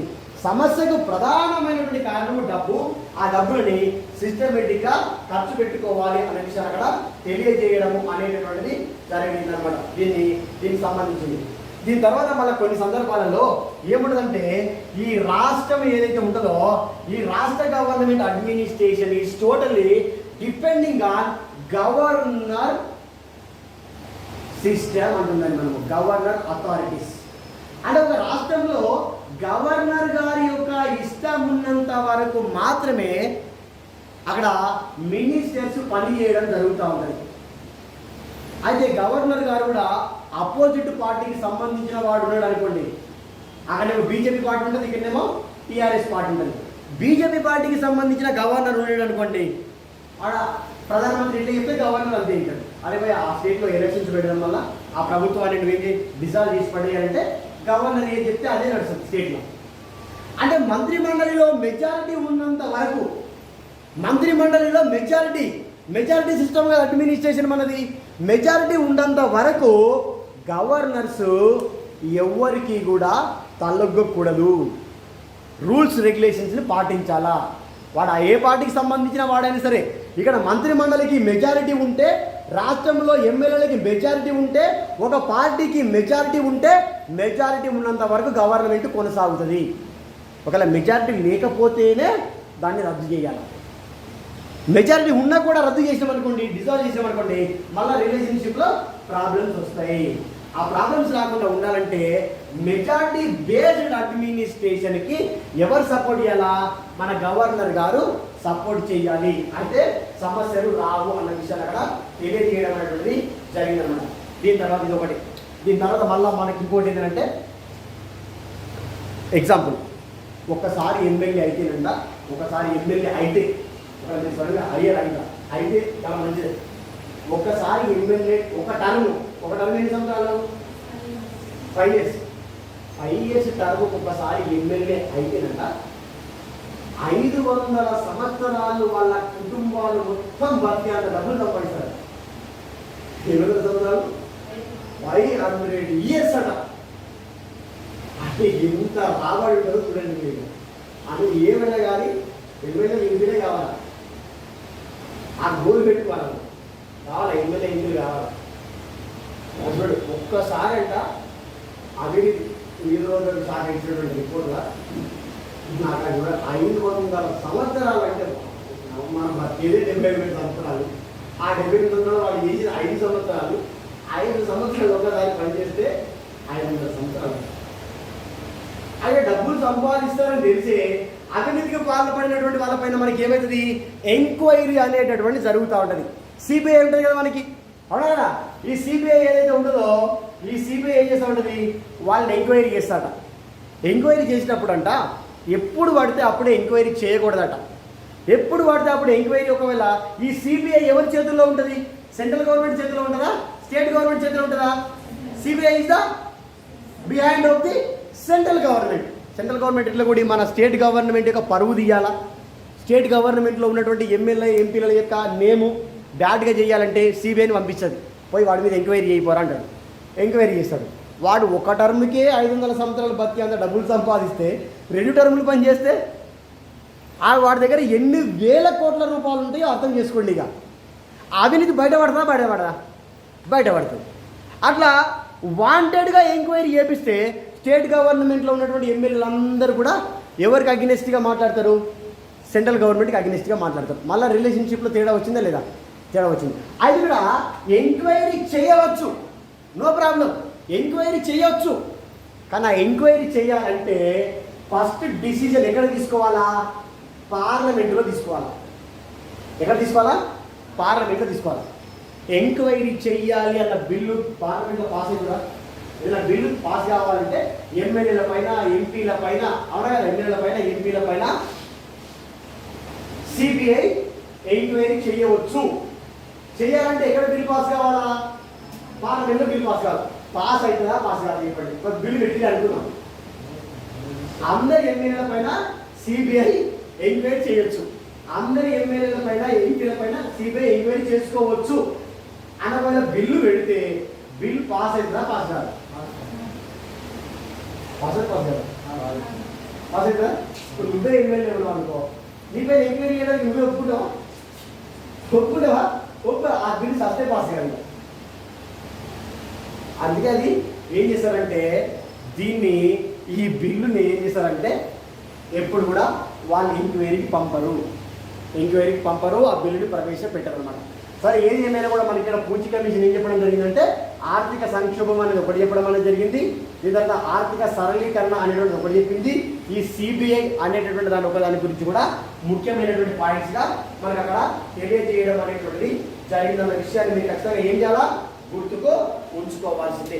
అయితే ఈ రకాల సజెషన్స్ ఇస్తున్నటువంటి సందర్భంలో ఈయన ఒకడే పనిచేసిందా అని అంటే ఈ కమిషన్లో ఈ మదన్ మోహన్ పూచి అనే వ్యక్తి ఒకడు మాత్రమే పని చేయలేదు. ఈ మదన్ మోహన్ పూచి అనేటువంటి వ్యక్తి కూడా ఎవరంట? మనకి ఇక్కడ మాజీ సుప్రీంకోర్టు న్యాయమూర్తి అని గుర్తుంచుకోవాలి. మాజీ సుప్రీంకోర్టు ప్రధాన న్యాయమూర్తి. అంటే ఈ పూజీ కమిషన్లో ఎంతమంది సభ్యులు ఉన్నారంటే మొత్తం 1 2 3 4 5 సభ్యులు ఉన్నారు ఇక్కడ. 5 సభ్యులు ఇక్కడ. ఇది ఖచ్చితంగా మీరు గుర్తుంచుకోవాలి. 5 సభ్యులు అంటే ఇతనేమో నంబర్ 1, తర్వాత 1 2 3 4 మెంబర్స్ మనకి ఎవరు ఉన్నారో చూసుకోవాలి. అలాగే కమిషన్ చైర్మన్ ఎవరు ఇక్కడ మనకి? కమిషన్ చైర్ ఎవరు? మదన్ మోహన్ పూజీ చైర్మన్, సుప్రీంకోర్టు ప్రధాన న్యాయమూర్తి. దీని తర్వాత ధీరేంద్ర సింగ్ అనే వ్యక్తి ఒక ఆయన. ఏం పేరు మరి ఇక్కడ? ధీరేంద్ర సింగ్ అనేటటువంటి వ్యక్తి ఒక ఆయన. ఈ ధీరేంద్ర సింగ్ అనేటటువంటి వ్యక్తి ఏం చేశాడంటే మాజీ కేంద్ర ప్రభుత్వ కార్యదర్శి అంతేదనం. ఏదనంటే మనకి మాజీ కేంద్ర ప్రభుత్వ కార్యదర్శి ధీరేంద్ర సింగ్. దీని తర్వాత వినోద్ కుమార్ అనేటటువంటి వ్యక్తి ఒక ఆయన ఉన్నాడు. ఏ వ్యక్తి అంటే పేరు? వినోద్ కుమార్. వినోద్ కుమార్. ఈ వినోద్ కుమార్ కూడా సేమ్ పొజిషనే, మాజీ కేంద్ర ప్రభుత్వానికి సంబంధించినటువంటి వ్యక్తి. దీని తర్వాత మనకి మాధవ్ మానన్ అనే వ్యక్తి ఒక ఆయన ఉన్నాడు. ఏం పేరు ఉన్నాడు మనకి? మాధవ్ మానన్ అనే వ్యక్తి ఒక ఆయన ఉన్నాడు. ఇతను ఏంటంటే మనకి ఇక్కడ న్యాయ అకాడమీ అనేటటువంటి ఒకటి ఉంటుంది. న్యాయ అకాడమీ దానికి సభ్యుడిగా లేదా డైరెక్టర్గా పనిచేయడం అనేటటువంటి జరిగింది అనమాట. దీని తర్వాత ఫైనల్గా అమరేష్ అనే వ్యక్తి ఉన్నాడు ఇక్కడ. ఏం పేరు అతని పేరు? అమరేష్. అమరేష్ ఉన్నాడు. ఇతను మనకి జేఎన్యు ఉంటుంది. JNU professor. JNU professor. ఇక్కడ చూడండి, మదన్ మోహన్ పూచి మాజీ సుప్రీంకోర్టు ప్రధాన న్యాయమూర్తి, ధీరేంద్ర సింగ్ మాజీ కేంద్ర ప్రభుత్వ కార్యదర్శి అంటే సెంట్రల్ కమిషన్లో సెంట్రల్ గవర్నమెంట్లో పనిచేసిన వ్యక్తి, వినోద్ కుమార్ సెంట్రల్ గవర్నమెంట్లో పనిచేసినటువంటి వ్యక్తి, మాధవ్ మానన్ న్యాయ అకాడమీ అంటే మనకి ఇక్కడ జ్యుడిషియల్ అకాడమీ అనేటువంటిది ఉంటుంది, దానికి మనకి డైరెక్టర్. తర్వాత అమరేష్ అనేటటువంటిది జేఎన్యు ప్రొఫెసర్, ఎకనామిక్స్ సబ్జెక్ట్లో ఇతను ప్రొఫెసర్. అయితే ఇది చాలా చాలా ఇంపార్టెంట్. ఇక్కడ పోయినసారి 2018 ఎస్ఐ కానిస్టేబుల్ ఎగ్జామ్ పేపర్ తీసుకొని చూడండి. మీరు ఎస్ఐ కానిస్టేబుల్ ఎగ్జామ్ పేపర్ తీసుకొని చూస్తే పూచి కమిషన్లో సభ్యులుగా ఉన్నటువంటి వ్యక్తులలో ఎవరు ప్రొఫెసర్గా ఉన్నారు అని. పూచి కమిషన్లో ఉన్నటువంటి సభ్యులలో ఎవరు ప్రొఫెసర్ పొజిషన్లో ఉన్నారని క్వశ్చన్ అడిగాడు. అందుకే పక్కన బ్రాకెట్లు ఇంతకుముందు ఎక్కడ రాలేదు, అందుకే బ్రాకెట్లో అవి కూడా అడుగుతున్నాడు అనమాట వాడు క్వశ్చన్.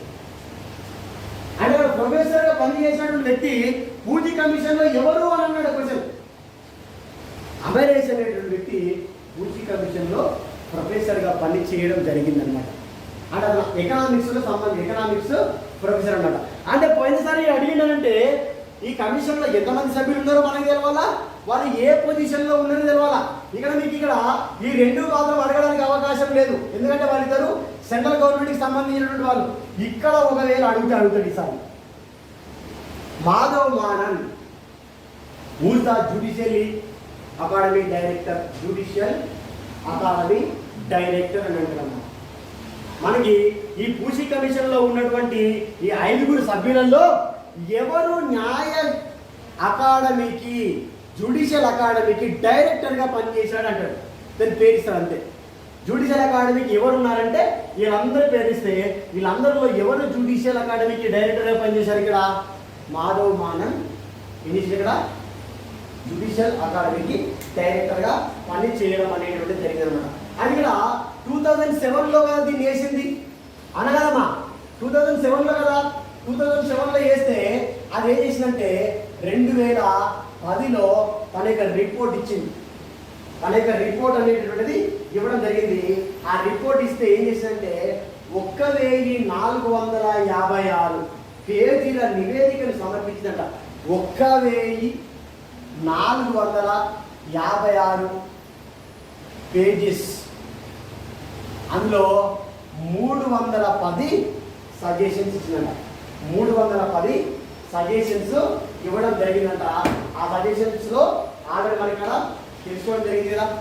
ఎందుకంటే ముందు కొన్ని చదువుకున్నాము, మళ్ళా ఆ 310 సజెషన్స్లలో ఇంకా ఇంపార్టెంట్ సజెషన్స్ ఏంటి అనేటటువంటి మనం ఇక్కడ చూసుకున్నాం. ఇక్కడ ఏంటంటే ఈ గవర్నర్స్ అనేటువంటి వాళ్ళు ఉంటారు కదా, మనకి గవర్నర్స్ ఉండరా? అమ్మ ఎవరైనా పీజీ చేసిరా? పీజీ చేసే వాళ్ళు ఎవరైనా? ఎవరు చదవాలి? పీజీ చదవలే? పీజీ చదవలేరా అమ్మ? ఇంకెవరు? పీజీ అంటే ఏమన్నా పెద్ద ఏం కాదు. పీ అంటే పాస్, జీ అంటే గ్యారంటీ, పాస్ గ్యారంటీ. పీజీ చేసేమో పాస్ అవుతామో ఫెయిల్ అవుతామో ఏం లేదా. అర్థమైందా? మా ఊళ్ళో వినండి, మా ఊళ్ళో మొట్టమొదటి పోస్ట్ గ్రాడ్యుయేట్ స్టూడెంట్ నేనే. నిజంగా మా ఊరు అంత బ్యాక్వర్డ్ అనమాట, మొత్తం బాగా పేదరికంలో ఉన్నటువంటి ఊరు అనమాట. బాగా ఫస్ట్ పోస్ట్ గ్రాడ్యుయేట్ స్టూడెంట్ మా ఊరు నుంచి నేను. నా తర్వాత ఇప్పుడు ఒక 20 days బ్యాక్ అసలు ఎంతమంది పోస్ట్ గ్రాడ్యుయేట్ చేసిరా అని మొత్తం మన ఒక లెక్క తీసామన్నమాట. నన్ను వదిలిపెట్టి 18 మంది పీజీ చేసారు మా ఊరు నుంచి. మళ్ళీ నా తర్వాత అంటే మనం మొదలు పెట్టాలి అంతే. మొదలు పెడితే అందరూ మన వెనుక వస్తూనే ఉంటారు అనమాట.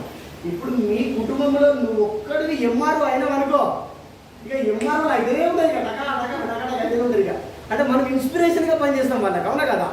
అంటే మన వెనుక మనం అనుకుంటాం, కానీ మనం సాధించేటటువంటి విజయం వెనుక ఎంతో మందికి ఇన్స్పిరేషన్ ఉంటుంది, ఎంతో మంది బయటకు వచ్చే అవకాశం అనేటటువంటిది ఉంటుంది.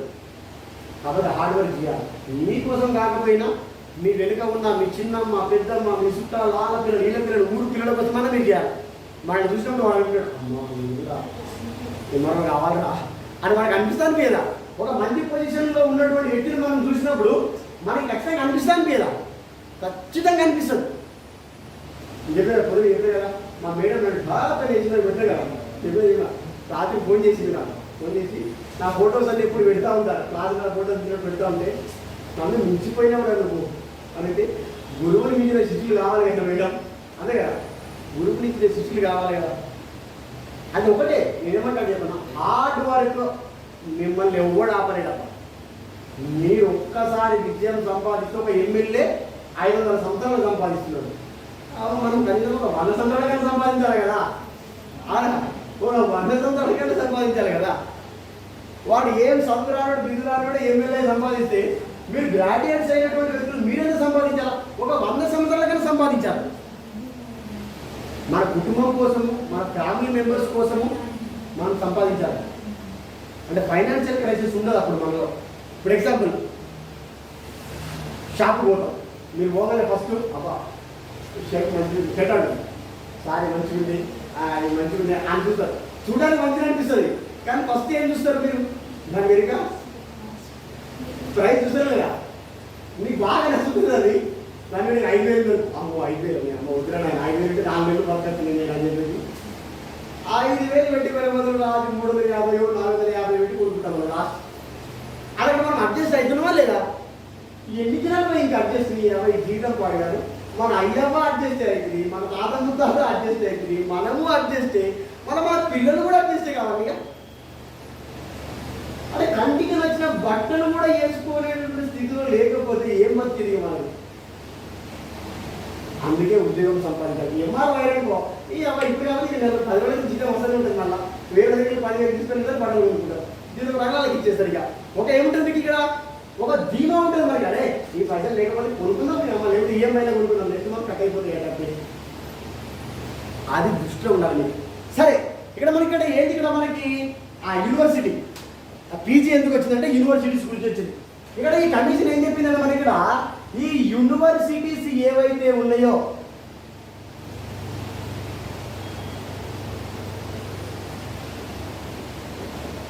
ఈ యూనివర్సిటీస్ ఉంటాయి కదా, ఈ యూనివర్సిటీస్కి మనకి వీసీ ఉంటాడు. వీసీ అంటే వైస్ ఛాన్సలర్ ఉంటాడు. వైస్ ఛాన్సలర్ ఇతనికంటే ముందు ఎవరు ఉంటారు మనకి ఇక్కడ? మనకి ఎవరు ఉంటారు? మనకి ఛాన్సలర్ కూడా ఉంటారు.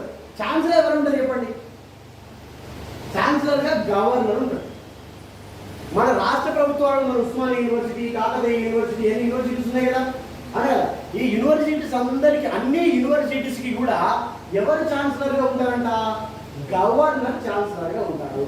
అయితే గవర్నర్ ఛాన్సలర్గా ఉంటే ఆ రాష్ట్రం యొక్క ఎడ్యుకేషన్ అనేటటువంటిది, ఇదిగా మనకి ఎడ్యుకేషన్ అనేటటువంటిది ఎవరి హ్యాండ్లో ఉంటుంది? గవర్నర్ హ్యాండ్లో ఉంటుంది. స్టేట్స్కి ఎడ్యుకేషన్ పైన పవర్ ఉన్నట్టు లేనట్టు? ఇప్పుడు లేనట్టు లెక్క. అప్పుడు గవర్నర్ ఏమి చెప్తే ఆ ఎడ్యుకేషన్ పాలసీని మాత్రమే మనం ఫాలో కావాలి. ఆ యొక్క ఎడ్యుకేషన్ సిస్టము స్టేట్స్కి ఇష్టం లేదనుకోండి, ప్రాబ్లం వస్తుంది. అందుకే ఈ కమిషన్ ఏం చెప్పిందంటే, ఈ యూనివర్సిటీస్కి ఈ బీసీలు కాకుండా ఎవరైతే ఛాన్సలర్స్ ఉన్నారో ఆ ఛాన్సలర్లుగా ఎవరిని ఉంచకూడదు?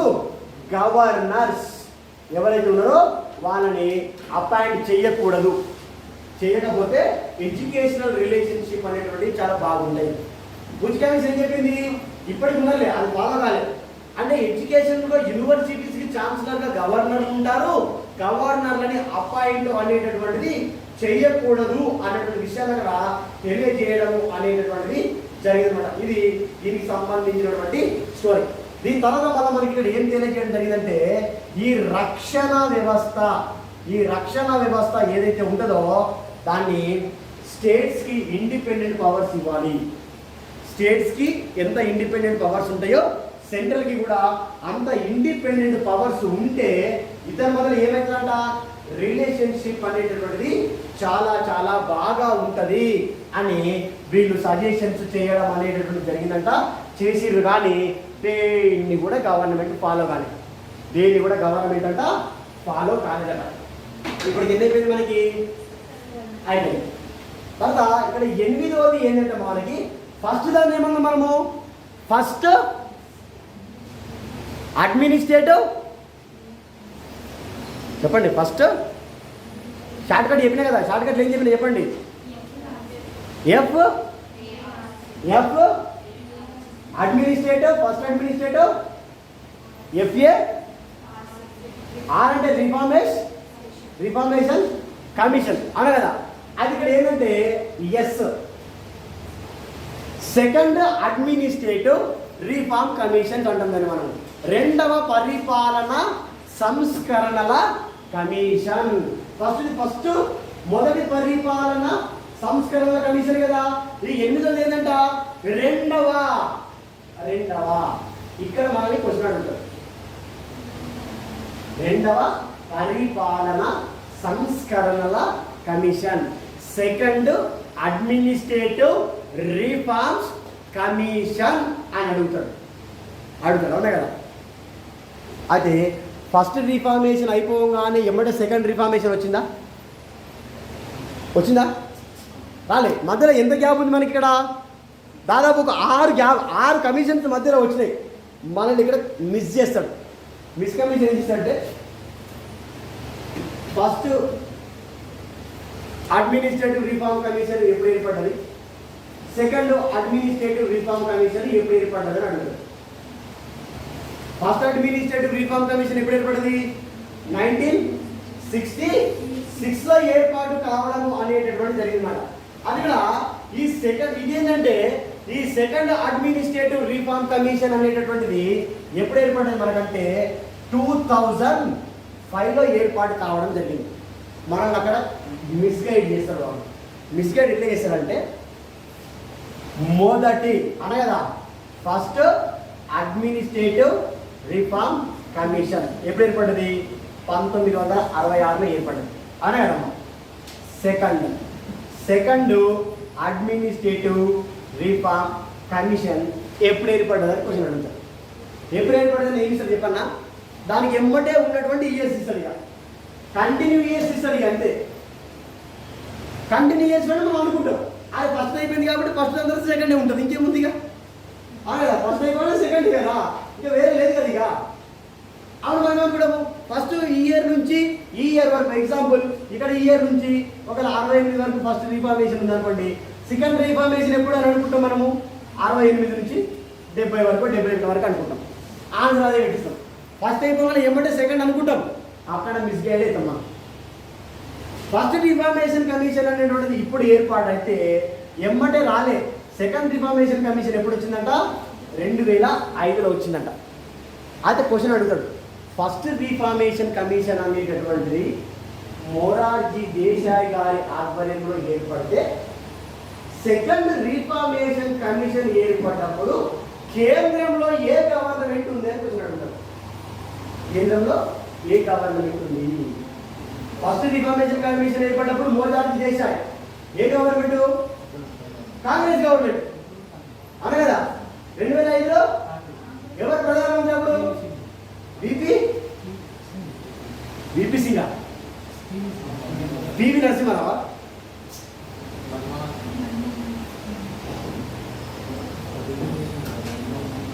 చెప్పండి చూడండి 2005లో మనకి ప్రధానమంత్రి ఎవరు చూడండి, సెల్ ఫోన్ ఓపెన్ చేసి చూడండి. ఏపీజే అబ్దుల్ కలాం రాష్ట్రపతి అమ్మా, సీఎం, ప్రధానమంత్రి కాదు.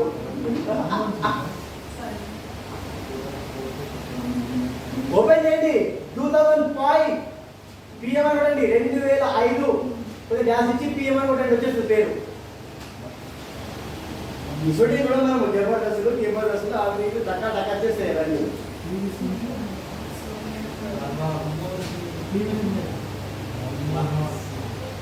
ఓపెన్ చేసి సెల్ ఫోన్ ఉందా?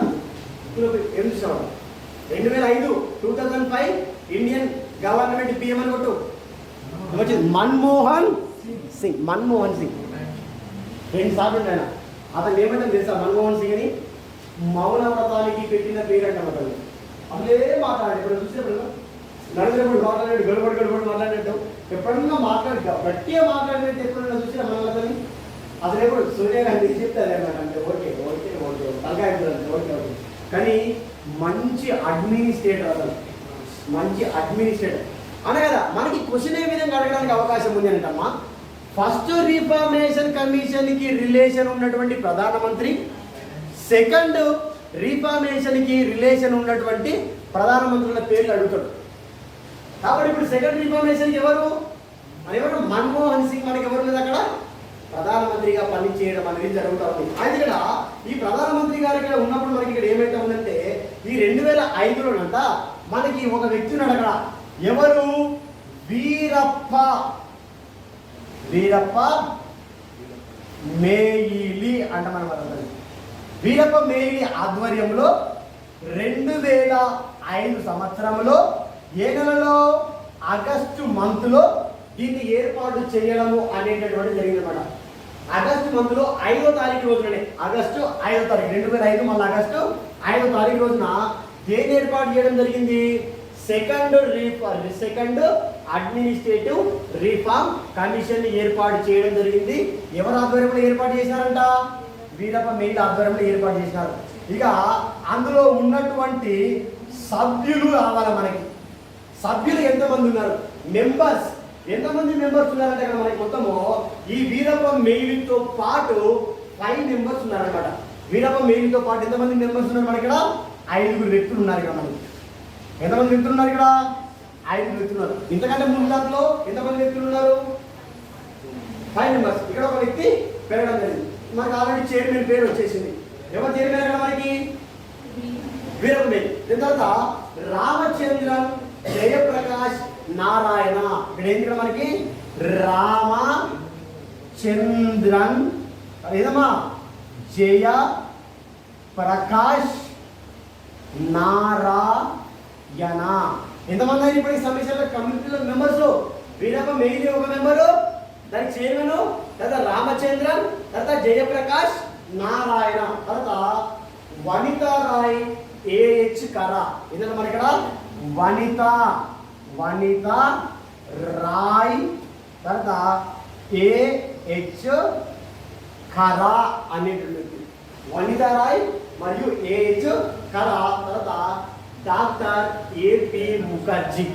ఏదైనా మనకి డాక్టర్ ఏపీ ముఖర్జీ. వీళ్ళందరూ ఇందులో మనకి సభ్యులుగా ఉన్నారు. అందుకని వీళ్ళు ఏం చేయాలా?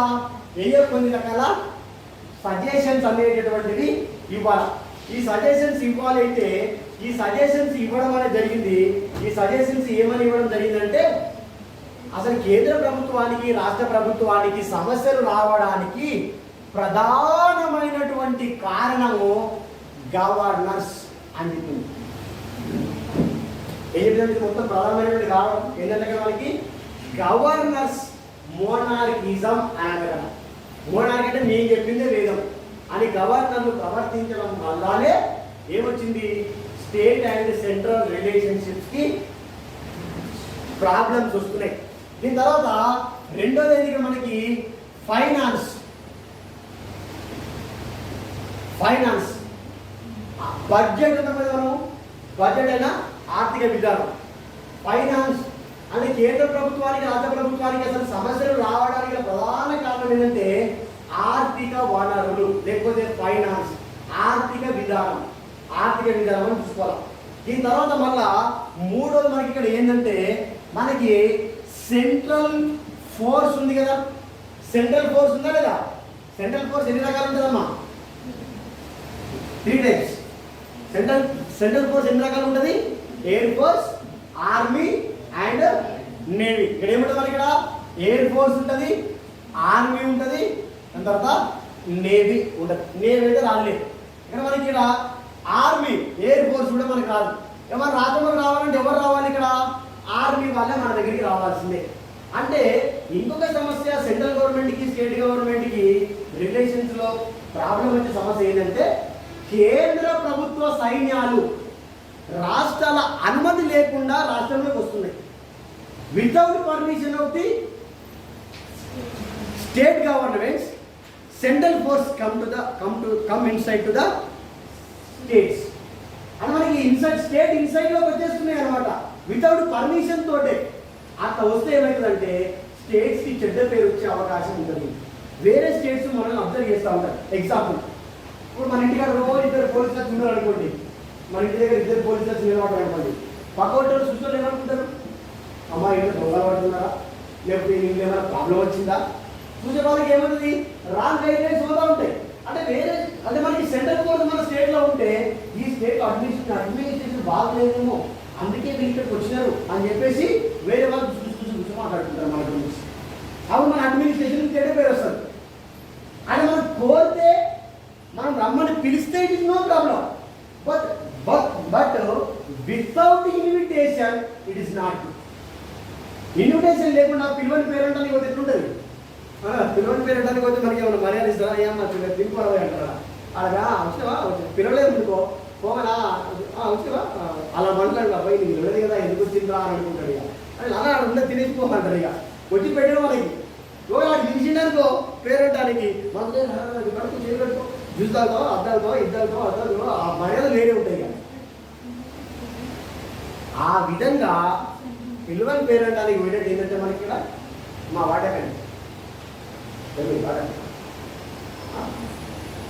అంటే ఇక్కడ పిలువకుండా సెంట్రల్ ఫోర్సెస్ అనేటువంటి స్టేట్లకి రాకూడదు అని ఎవరు సజెషన్ చేసిరు? సెకండ్ అడ్మినిస్ట్రేటివ్ రిఫార్మ్ కమిషన్ అనేటువంటిది తెలియజేయడం అనేది జరిగిందన్నమాట.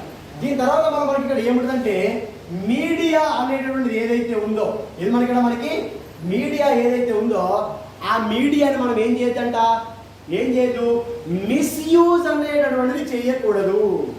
దుర్వినియోగం అంటాం దాన్ని మనము. ఏమంటాము? దుర్వినియోగం అంటాం అనమాట. మీడియాని దుర్వినియోగం చేస్తే సెంట్రల్కి మరియు స్టేట్స్కి ఏమొస్తాయి?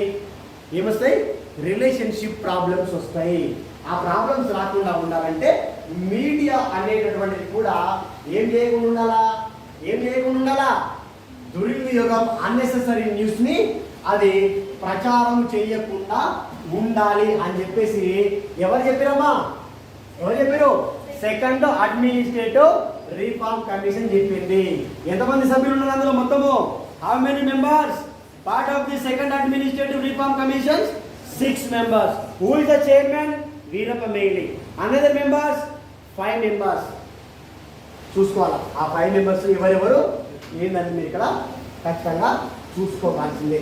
ఇవి సెంట్రల్ గవర్నమెంట్ మరియు స్టేట్ గవర్నమెంట్ అనేటటువంటిది ఫామ్ చేసినటువంటి కమిషన్స్. సెంట్రల్ గవర్నమెంట్ మరియు స్టేట్ గవర్నమెంట్ ఫామ్ చేసినటువంటి కమిషన్స్ అన్నమాట. పోయిస్తారా 5 minutes బ్రేక్ ఇస్తున్నారా? దీని తర్వాత మళ్ళీ ఏంటంటే ప్రతిపక్షం ఆపోజిషన్ పార్టీస్ ఉంటాయి కదా, ఆపోజిషన్ పార్టీస్ అంటే కూడా 8 రకాల ఏం చేసినాయి, 8 రకాల కమిషన్స్ని ఏర్పాటు చేయడం అనేది జరిగిందన్నమాట. ఆ కమిషన్ కొన్ని పేర్లు మాత్రం ఏం చేసుకొని మనము 9th షెడ్యూల్ 11th 20th చదువుకోవాలి. అది లోకల్ గవర్నమెంట్ అర్థం.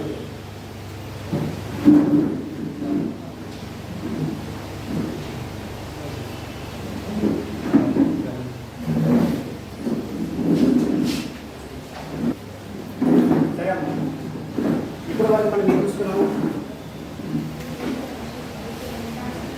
మనకి ఏం topic చూసుకున్నామంటే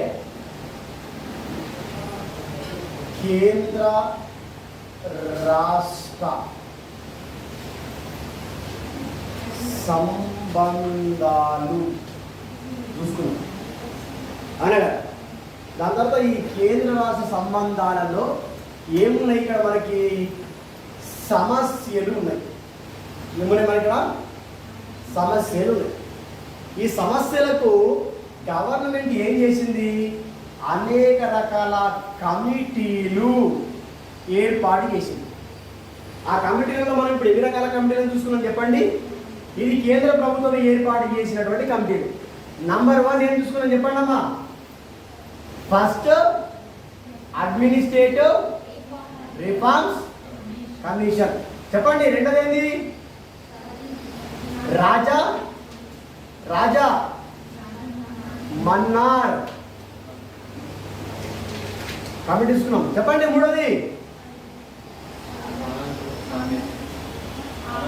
Anandpur Saheb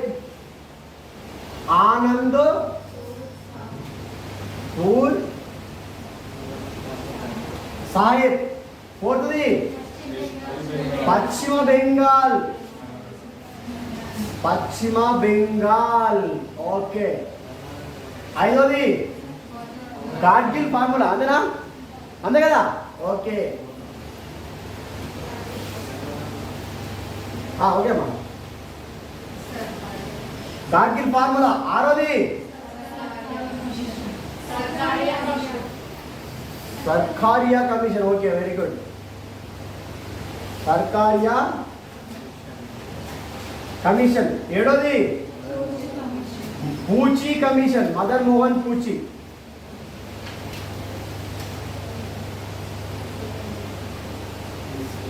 ఎనిమిదోది second administrative reforms commission. అయితే ఇవన్నీ కూడా సెంట్రల్ గవర్నమెంట్కి స్టేట్ గవర్నమెంట్కి మధ్యలో రిలేషన్స్ ఏవైతే ఉన్నాయో వాటిలో ప్రాబ్లం వచ్చింది. ఆ ప్రాబ్లమ్ని సాల్వ్ చేసుకోవడానికి సెంట్రల్ గవర్నమెంట్ చేసినటువంటి కమిషన్స్. అయితే ఇక్కడ మనకి ఇక్కడ ఏం చదువుకోవాలంటే వీటితో పాటు ఇదేమో అధికార పక్ష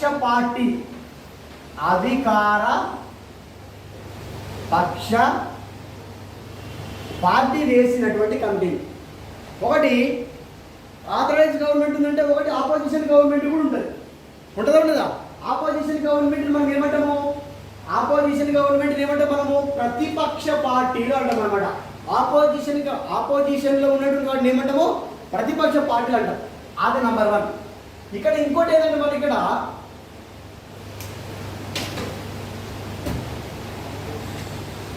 రాష్ట్ర ప్రభుత్వాలు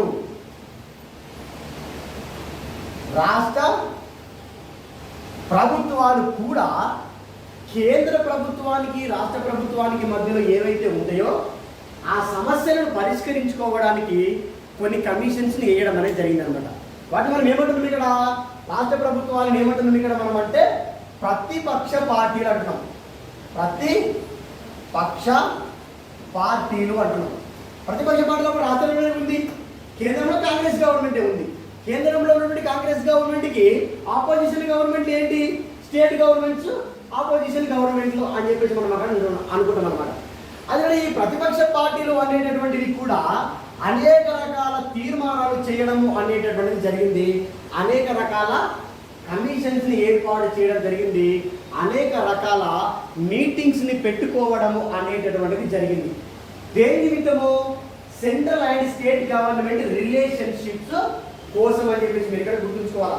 అదే ఇందులో మొట్టమొదటి కమిషన్ గవర్నమెంట్ ఏర్పాటు చేసినటువంటి అధికార పార్టీ ఏర్పాటు చేసినటువంటి commission first administrative reform commission అయితే, ప్రతిపక్ష పార్టీలు ఏర్పాటు చేసినటువంటి మొదటి కమిషన్ని ఏమంటామంటే విజయవాడ సమావేశం అంటాం. దాన్ని మనం ఏమంటాం? మనము విజయవాడ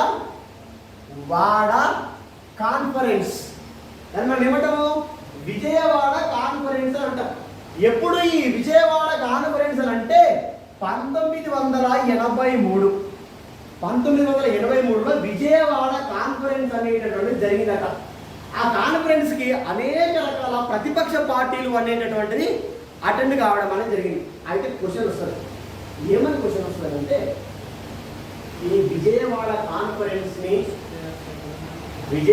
కాన్ఫరెన్స్ని కండక్ట్ చేసినప్పుడు ఆంధ్రప్రదేశ్ ముఖ్యమంత్రి ఎవరని క్వశ్చన్ వస్తుంది. ఏమోసారి మేము ముట్టలేదు అప్పుడంతా ఎవరప్పుడు?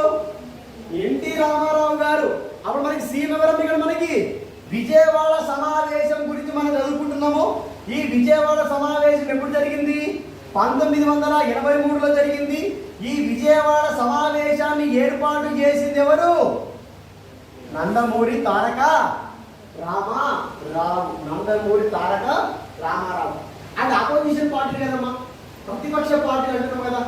ఈ ప్రతిపక్ష పార్టీలు ఏర్పాటు చేస్తే మరి ఈ విజయవాడ సమావేశానికి ఎన్ని ప్రతిపక్ష పార్టీలు అటెండ్ అయినాయి అని అంటే 14 parties. How many parties was attended to Vijayawada conference? 14 parties. అంటే విజయవాడ కాన్ఫరెన్స్ అనేటటువంటిది నిర్వహించినప్పుడు how many parties was attended in part of this conference అంటారు.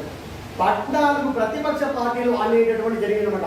అది 14 పార్టీలు ప్రతిపక్ష పార్టీలు అయినప్పుడు ఈ ప్రతిపక్ష పార్టీల యొక్క సమావేశానికి హాజరైనటువంటి నేషనల్ లీడర్స్ ఎవరు? ఇవి లోకల్ పార్టీస్ కదా. అయితే మనకి నేషనల్ లీడర్స్ అంటే జాతీయ నాయకులు, నేషనల్ లీడర్స్ కూడా అటెండ్ కావడం జరిగిందనమాట. ఎవరెవరంటే వాజ్పేయి, చంద్రశేఖర్, ఫారూక్ అబ్దుల్లా. ఎవరెవరు అటెండ్ అయ్యారంటే జాతీయ నాయకులు ఎవరమ్మా? జాతీయ నాయకులు ఎవరికి? మనకి వాజ్పేయి. ఏం చెప్పండి ఇక్కడ? చంద్రశేఖర్, తర్వాత ఫారూక్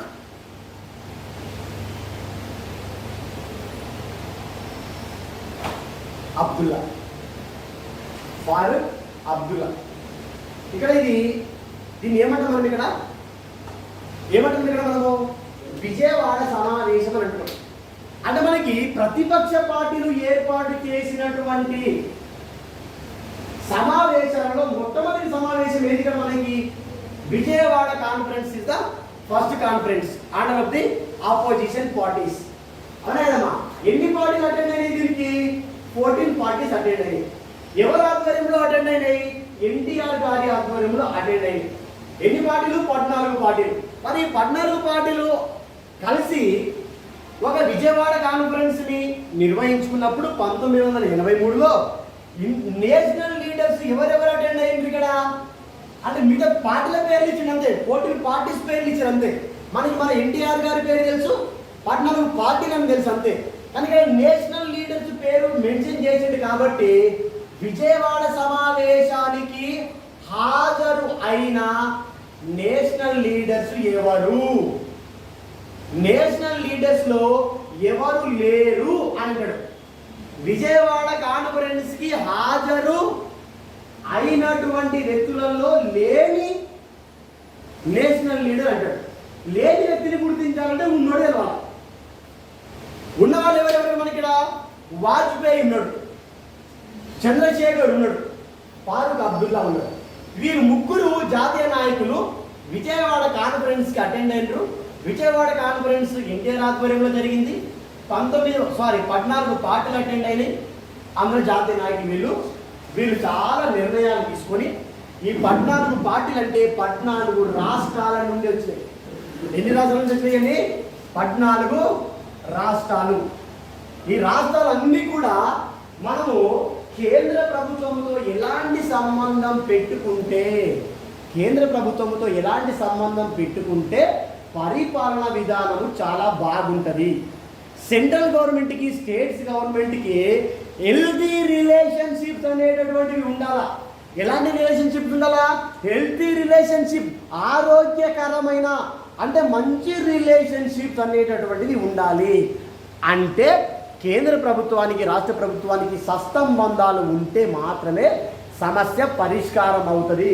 అదే సమస్యలకి ఏ విధంగా పరిష్కారం చేసుకోవాలని 14 పార్టీల ఆధ్వర్యంలో 3 నేషనల్ లీడర్స్ ఆధ్వర్యంలో విజయవాడ కాన్ఫరెన్స్లో డిక్లేర్ చేయడం జరిగింది. ఇది ఆపోజిషన్ పార్టీస్ అన్ని కలిసి ఏర్పాటు చేసినటువంటి ఫస్ట్ కాన్ఫరెన్స్. ప్రభుత్వం ఏర్పాటు చేసినటువంటి మొదటి కాన్ఫరెన్స్ ఇది. ప్రతిపక్ష పార్టీలు ఏర్పాటు చేసినటువంటి మొదటి కాన్ఫరెన్స్ ఇది. ప్రతిపక్ష పార్టీలు ఏర్పాటు చేసిన కాన్ఫరెన్స్ అడుగుతున్నాడా? అధికార పక్షం ఏర్పాటు చేసిన కాన్ఫరెన్స్ అడుగుతున్నాడా? ఎగ్జామ్లో ఐడెంటిఫై చేయాలి. మనం తగడగడగా ఆన్సర్లు చేయడానికి అవకాశం లేదమ్మా. ఇది నంబర్ 1.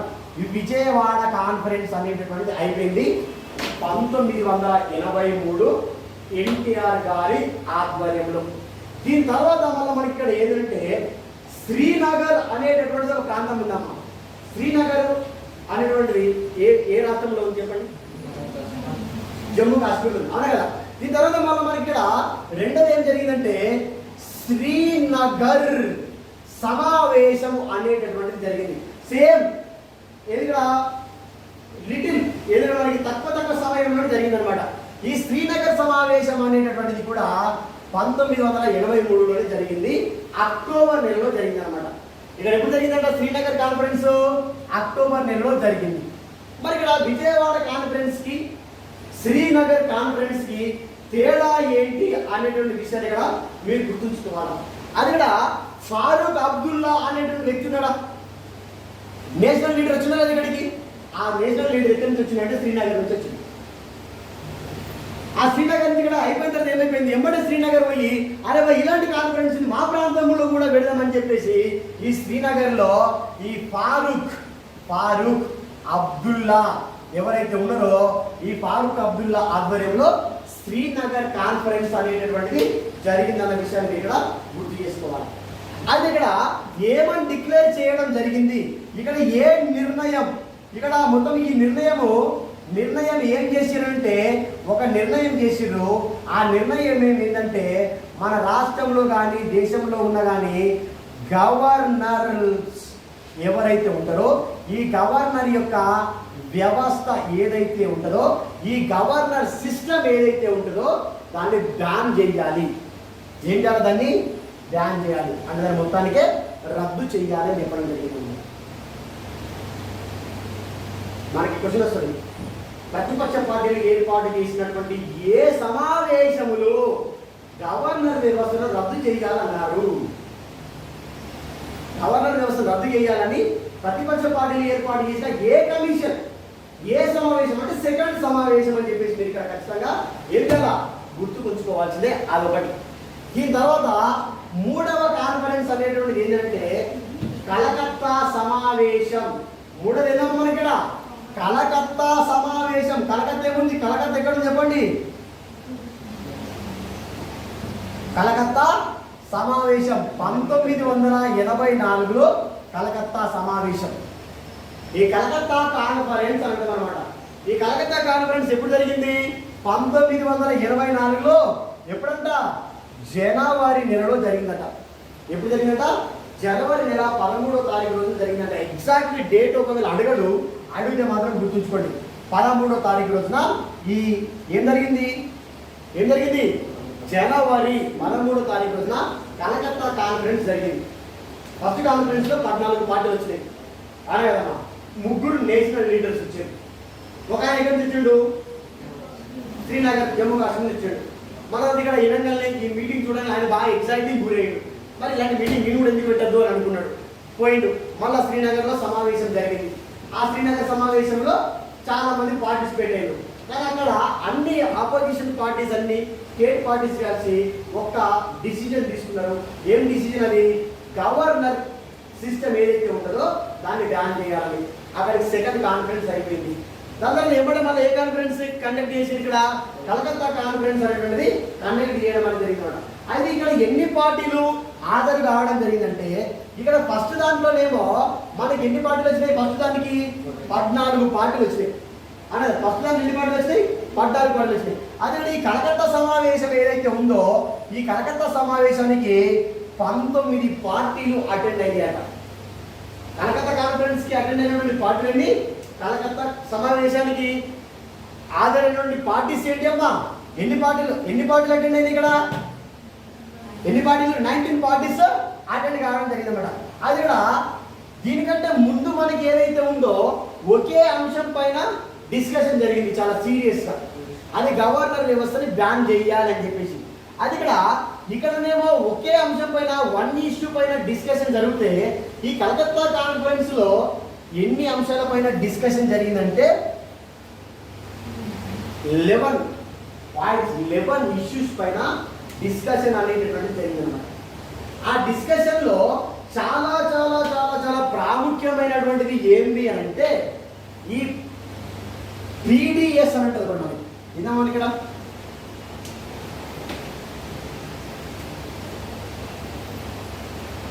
ఏది పీడిఎస్ అంటే ఏది? మన ఊళ్ళో మనకి బియ్యం ఇస్తారు కదా, ఆ కార్డు మీద ఏముంటుంది? రేషన్ కార్డు ఉంటుందా లేదా మనకి? మా రేషన్ కార్డు ఉంటుందా? ఆ రేషన్ కార్డు పీడిఎస్ ఆడ రేషన్ మనం మొదట రేషన్ కార్డు తీసుకుంటాము. మన అమ్మరు ఓటర్ అయితే ఆడ ఓటుంటే ఏముంటుంది? ప్రజా పంపిణీ వ్యవస్థ అని ఉంటుంది. అక్కడ పబ్లిక్ డిస్ట్రిబ్యూషన్ స్కీమ్ ఉంటుంది కదా, దాన్ని ప్రజా పంపిణీ వ్యవస్థ అని అంటాం అనమాట. అది కూడా ఈ 11 అంశాలలో చాలా ప్రాముఖ్యమైనది ఏంటంటే దీన్ని రద్దు చేయాలని చెప్పింది. ఏం చెప్పారంట? రద్దు చేయాలి అని చెప్పడం అనేటువంటిది జరిగిందన్నమాట. ప్రజా పంపిణీ వ్యవస్థను రద్దు చేయాలంటే పూర్తిగా తీసేస్తే మన ఫ్రీగా మన వాళ్ళకి రేషన్ కావాలి కదా. అది ఎవరి ఆధ్వర్యంలో ఉండాలా? పీడిఎస్ పబ్లిక్ డిస్ట్రిబ్యూషన్ స్కీమ్ అనేటువంటిది స్టేట్స్ హ్యాండ్ ఓవర్లో ఉండాలి. మనకి సెంట్రల్ గవర్నమెంట్ కదా ఇచ్చేది ప్రజా పంపిణీ వ్యవస్థ. సెంట్రల్ గవర్నమెంటే కదా మనకి ఇచ్చేది. రేషన్ కార్డు ఇచ్చేది సెంట్రల్ గవర్నమెంటే కదా. కార్డు ఏమో గవర్నమెంట్ స్టేట్ గవర్నమెంట్ ఇస్తుంది, కానీ బియ్యం ఇచ్చేది మాత్రం ఎవరు? సెంట్రల్ గవర్నమెంట్ ఇస్తుంది. ఈ సెంట్రల్ గవర్నమెంట్లో బాగా అరే మీరు బతుకుతానికి బియ్యం లేకపోతే మేము ఇస్తున్నామని చెప్పేసి వాళ్ళు ఎక్స్ట్రా మాట్లాడుతున్నారు.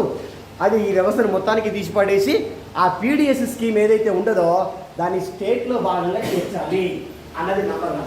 అది కేంద్రానికి రాష్ట్రానికి రాష్ట్రాలకు కావాల్సినటువంటి బియ్యం ఒకవేళ ఇవ్వకపోతే ఇక్కడ పాపులేషన్ ఏమో చాలా ఎక్కువగా ఉంది, వాళ్ళు ఇచ్చేటువంటి రేషన్ తక్కువగా ఉందనుకోండి, ప్రాబ్లం వస్తారా? ప్రాబ్లం వస్తారు. అందుకే అదొకటి చెప్పడం మనకి తెలియదు. దీని తర్వాత రెండోది ఏం చెప్పడం జరిగిందంటే కలకత్తా సమావేశంలో మనకి 356 ఆర్టికల్ ఏదైతే ఉంటుందో దాన్ని పూర్తిగా రద్దు చేయాలని తీర్మానం చేయడం జరిగింది. అందులో ఇంకొకటి చాలా ప్రాముఖ్యమైనది మనకి ఏంటి కదా, ఏం చేయడం జరిగింది? ప్రజా పంపిణీ వ్యవస్థను రద్దు చేయాలా. దాని తర్వాత మళ్ళా అదేంటి మనకి ఇక్కడ ప్రెసిడెన్షియల్ రూల్ ఏం చేయాలా? రద్దు చేయాలని చెప్పడం మనకి జరిగింది. దీని తర్వాత ఇక్కడ మనకి ఇక్కడ ప్రజా పంపిణీ వ్యవస్థలో మనకి సరుకులు ఇస్తారు. నూనెలు కానీ బియ్యం కానీ లేకపోతే కిరోసిన్ కానీ, కిరోసిన్ ఇప్పుడు ఇస్తారు బాగా చేస్తారు అనమాట. అవన్నీ కూడా ఏమి ఇస్తారంటే రేటు అని తక్కువ రేటుగా ఇస్తారు. అయితే పేదవాడు ఎవరైతే ఉన్నాడో వాడు కొనుక్కునేటటువంటి స్థాయిలో మాత్రమే రేట్లు ఉండాలా. రేట్స్ సరళమైన ధరలకు మినిమం రేట్ వెయిటేజ్ మాత్రమే ఉండాలి. ఎక్కువ వెయిటేజ్ ఉంటే కొన్ని స్టేట్స్ ఫైనాన్షియల్గా సౌండ్ పార్టీస్ ఉంటాయి, కొన్ని స్టేట్స్ ఏమో ఫైనాన్షియల్గా చాలా వీక్ ఉంటాయి. ఆ ఫ్యామిలీస్ అన్నీ కూడా డిపెండ్ అయ్యేది ఏంది? రేషన్ బియ్యం పైన డిపెండ్ అవుతారు. అదే కదా, మరి వాళ్ళు అవి కొనేటటువంటి స్థితిలో లేకుండా రేట్లు పెద్దగా ఉంటే వాళ్ళ జీవనాధారం లేకుండా పోతుంది. అందుకే ఏం చేసినట్టే సరుకులను సరళమైన ధరలకి ఇవ్వాలి అని ఈ మొత్తము 19 పార్టీస్ ఈ కలకత్తా సమావేశంలో ఎవరిని డిమాండ్ చేయడం జరిగింది? సెంట్రల్ గవర్నమెంట్ని డిమాండ్ చేయడము అనేటటువంటిది జరిగింది. దీని తర్వాత మనకి ఇక్కడ మన ఊర్లలో 100 రోజుల పని స్కీమ్ ఉంటుందా లేదా? ఉపాధి హామీ పథకం ఉంటుంది, అవునా కదా?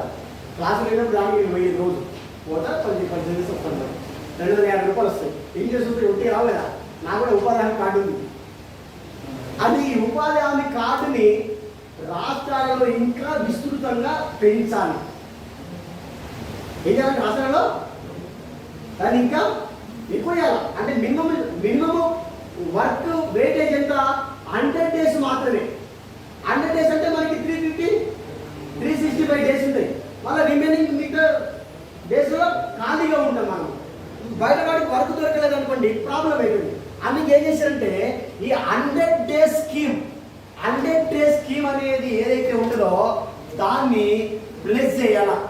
200 డేస్ కానీ 250 డేస్ కానీ 210 డేస్ కానీ అట్లా ఎక్స్టెండ్ చేస్తే లేబర్ ఫ్యామిలీస్ ఎవరైతే ఉంటారో, బిలో పావర్టీ లైన్ కింద ఎవరైతే ఉంటారో వాళ్ళు ఈ వర్క్ చేసుకునైనా సరే వాళ్ళ జీవన ఆధారాన్ని ఏం చేస్తారు, వాళ్ళ లైఫ్ ఇది పెంచుకోవడం జరుగుతుంది. ఇప్పుడు మన ఊళ్ళలో జరుగుతూ ఉంటుంది, విలేజెస్లలో 100 డేస్ స్కీమ్ నడుస్తూ ఉంటారు అన్నమాట. వీళ్ళు ఏమన్నారంటే జరుగుతుంది, it is very good, but minimum time of period మాత్రమే ఉంది, లిమిటెడ్ డేస్ మాత్రమే ఉన్నాయి. ఆ లిమిటెడ్ డేస్ ఏం చేయాలా, రెస్ట్ చేసి అడిషనల్ వర్క్ అనేటటువంటిది ఇస్తే చాలా బాగుంటుంది అని చెప్పేసి వాళ్ళకు చెప్పడము అనేటటువంటిది జరిగిందన్నమాట. ఇది కలకత్తా సమావేశం నంబర్ 1. కలకత్తా సమావేశము నంబర్ 1. దీని తర్వాత సెకండ్ కలకత్తా సమావేశం కూడా జరిగింది. దాన్ని 4వ అంటము. 4వది కూడా కలకత్తా సమావేశం, అది కూడా కలకత్తాలో జరిగింది. 3వది కూడా 4వది కూడా కలకత్తాలో జరిగింది. ఇదేమో 84లో జరిగితే ఈ 4వది ఏం జరిగిందంటే 1989లో జరిగింది. అది కలకత్తా సమావేశం. ఈ సమావేశం జరిగింది. అయితే మనకి ఈ సమావేశానికి గల కారణం ఏంటంటే ఫైనాన్షియల్ సిస్టమ్ అనేటటువంటిది మనకు ఉంటుంది. ఈ అదే సందర్భంలో మనకి ఏముందంటే మన ఇక్కడ 9th ఫైనాన్షియల్ సిస్టమ్ అనేటువంటిది వచ్చిందన్నమాట. అప్పుడు మనకి ఆర్థిక సంఘం అంటే ఫైనాన్షియల్ సిస్టమ్ అంటాం, ఆర్థిక సంఘ సిఫారసు సంఘం అన్నమాట. ఇప్పుడు ఎన్నో జరుగుతుంది మరి, ఎన్నో ఫైనాన్షియల్ సిస్టమ్ ఇది 15 12 మరి నెక్స్ట్ చాప్టర్ ఉంటుంది. మళ్ళీ మనకి ఫైనాన్షియల్ కమిషన్ సిస్టమ్ అనేది ఉంటుంది మనకి.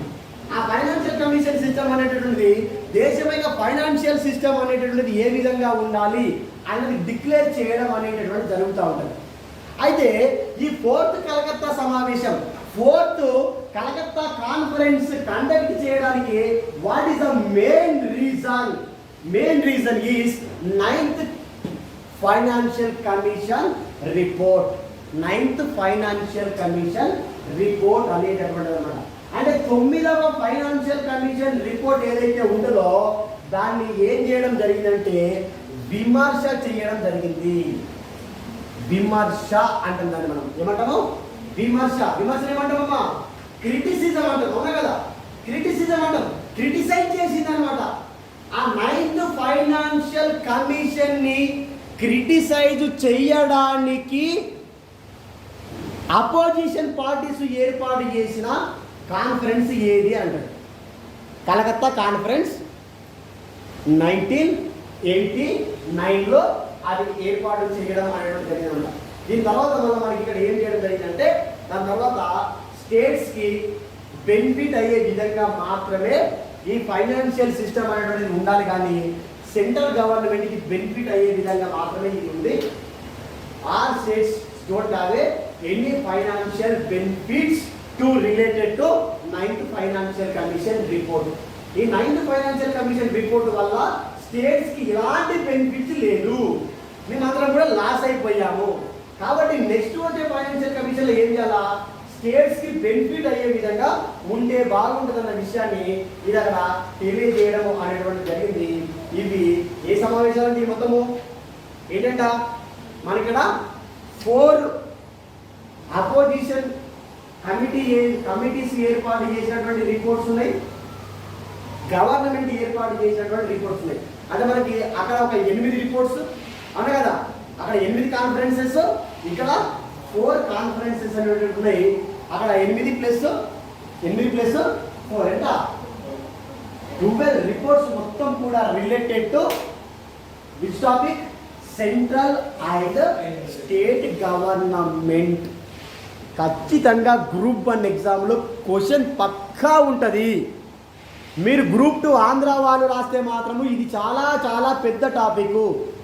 1.5 డే ఆల్రెడీ, నిన్న హాఫ్ డే, ఇది ఒక ఫుల్ డే, 1.5 డే మొత్తం చెప్పుకుంటున్నామంటే ఇంత బిగ్గెస్ట్ టాపిక్గా మీరు చూడండి. కనీసం 75 మార్కులలో 7 నుంచి 10 మార్కులు తప్పకుండా వస్తాయమ్మా. ఒక చాప్టర్ సపరేట్గా ఉంది, సెంట్రల్ అండ్ స్టేట్ రిలేషన్స్ అని. ఆంధ్ర వాళ్ళకి మొత్తం 7 చాప్టర్లు ఉన్నాయి. 7 చాప్టర్స్ ఉన్నాయి ఆంధ్ర వాళ్ళకి. 7 చాప్టర్స్ డివైడెడ్ బై 75 మార్క్స్. అంటే ఒక్కొక్క చాప్టర్కి ఎన్ని మార్కులు అన్నట్టు? 75 మార్కులు, 7 చాప్టర్లు, 10 అనగా 10 మార్కులు అంటే 70 మార్కులు అనుకుందాం. అంటే 7 10 70, మళ్ళీ ఇంకా 5 మార్కులు మిగిలినాయి. అంటే 1+1+1+ పెట్టుకున్నా కూడా అటు కొంచెం కిందికి మీదకి అయినా కూడా ప్రతి చాప్టర్ నుండి 10 మార్కులు మనకు ఉన్నాయా లేదా? ఆంధ్రప్రదేశ్ సిలబస్లో central and state relation separate ఒక టాపిక్ ఉంది. అంటే ఎన్ని మార్కుల టాపిక్ అన్నట్టు మనకి అది. కాబట్టి మీరు ఏం చేయాలా? చాలా చాలా చాలా చాలా కేర్ఫుల్గా చదవాలి. నాకు సార్ ఇచ్చినటువంటి సిలబస్లో 3 టాపిక్స్ ఇచ్చిండు. ఆ 3 టాపిక్స్ ఫస్ట్ కంప్లీట్ చేయండి సార్ అని చెప్పిండు. దాని తర్వాత మళ్ళీ చెప్పని చెప్పిండు. అందులో ఫస్ట్ టాపిక్ ఏంటి ఇక్కడ మనకి?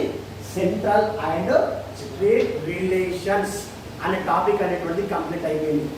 దీని తర్వాత మళ్ళీ మనకి ఇంకొక టాపిక్ ఏమి ఇచ్చిందంటే సార్ మనకి లోకల్ గవర్నమెంట్ అనే టాపిక్ ఇచ్చింది. ఏం టాపిక్ ఇచ్చింది మనకి? లోకల్ గవర్నమెంట్ అనే టాపిక్ ఇచ్చింది.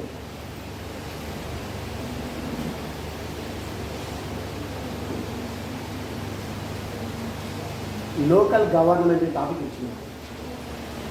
మరి ఇక్కడ ఏంటి ఈ లోకల్ గవర్నమెంట్ అంటే?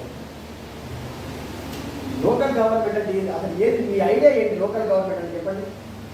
మీకు ఏం తెలుసు అసలు ఈ లోకల్ గవర్నమెంట్ అంటే ఏం తెలుసు మీకు? అసలు మీకు ఏమన్నా ఐడియా ఉందా?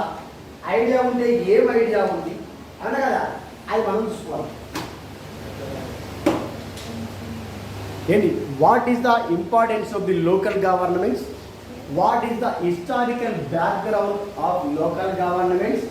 What is the relationship with our present administration to local government? What is the benefit to us? అసలు ఏంటి స్థానిక ప్రభుత్వం అంటుంది మనం. ఏమంటాము? ఏమంటామా? స్థానిక ప్రభుత్వం అని అంటారు. ఇందులో మనము 3 రకాల హిస్టారికల్ బ్యాక్గ్రౌండ్స్ గురించి మనము అర్థం చేసుకోవాలి. ఎన్ని రకాల చరిత్రలు తెలిసి ఉండాలి మనకి? 3 రకాల చరిత్రలు తెలిసి ఉండాలి. నంబర్ 1 ప్రాచీన చరిత్ర. ఏమంటాం ఇంగ్లీష్లో? ఏన్షియంట్ హిస్టరీ అంటాం. రెండోది మధ్యయుగ చరిత్ర అంటాం, మెడివల్ హిస్టరీ పీరియడ్ అంటాం. దీని తర్వాత ఆధునిక చరిత్ర అంటే మోడర్న్ హిస్టరీ అంటాం. ఈ చరిత్ర అయిపోయింది. దీని తర్వాత 1950 నుంచి మొదలు పెడితే 2022 వరకు ప్రజెంట్ హిస్టరీ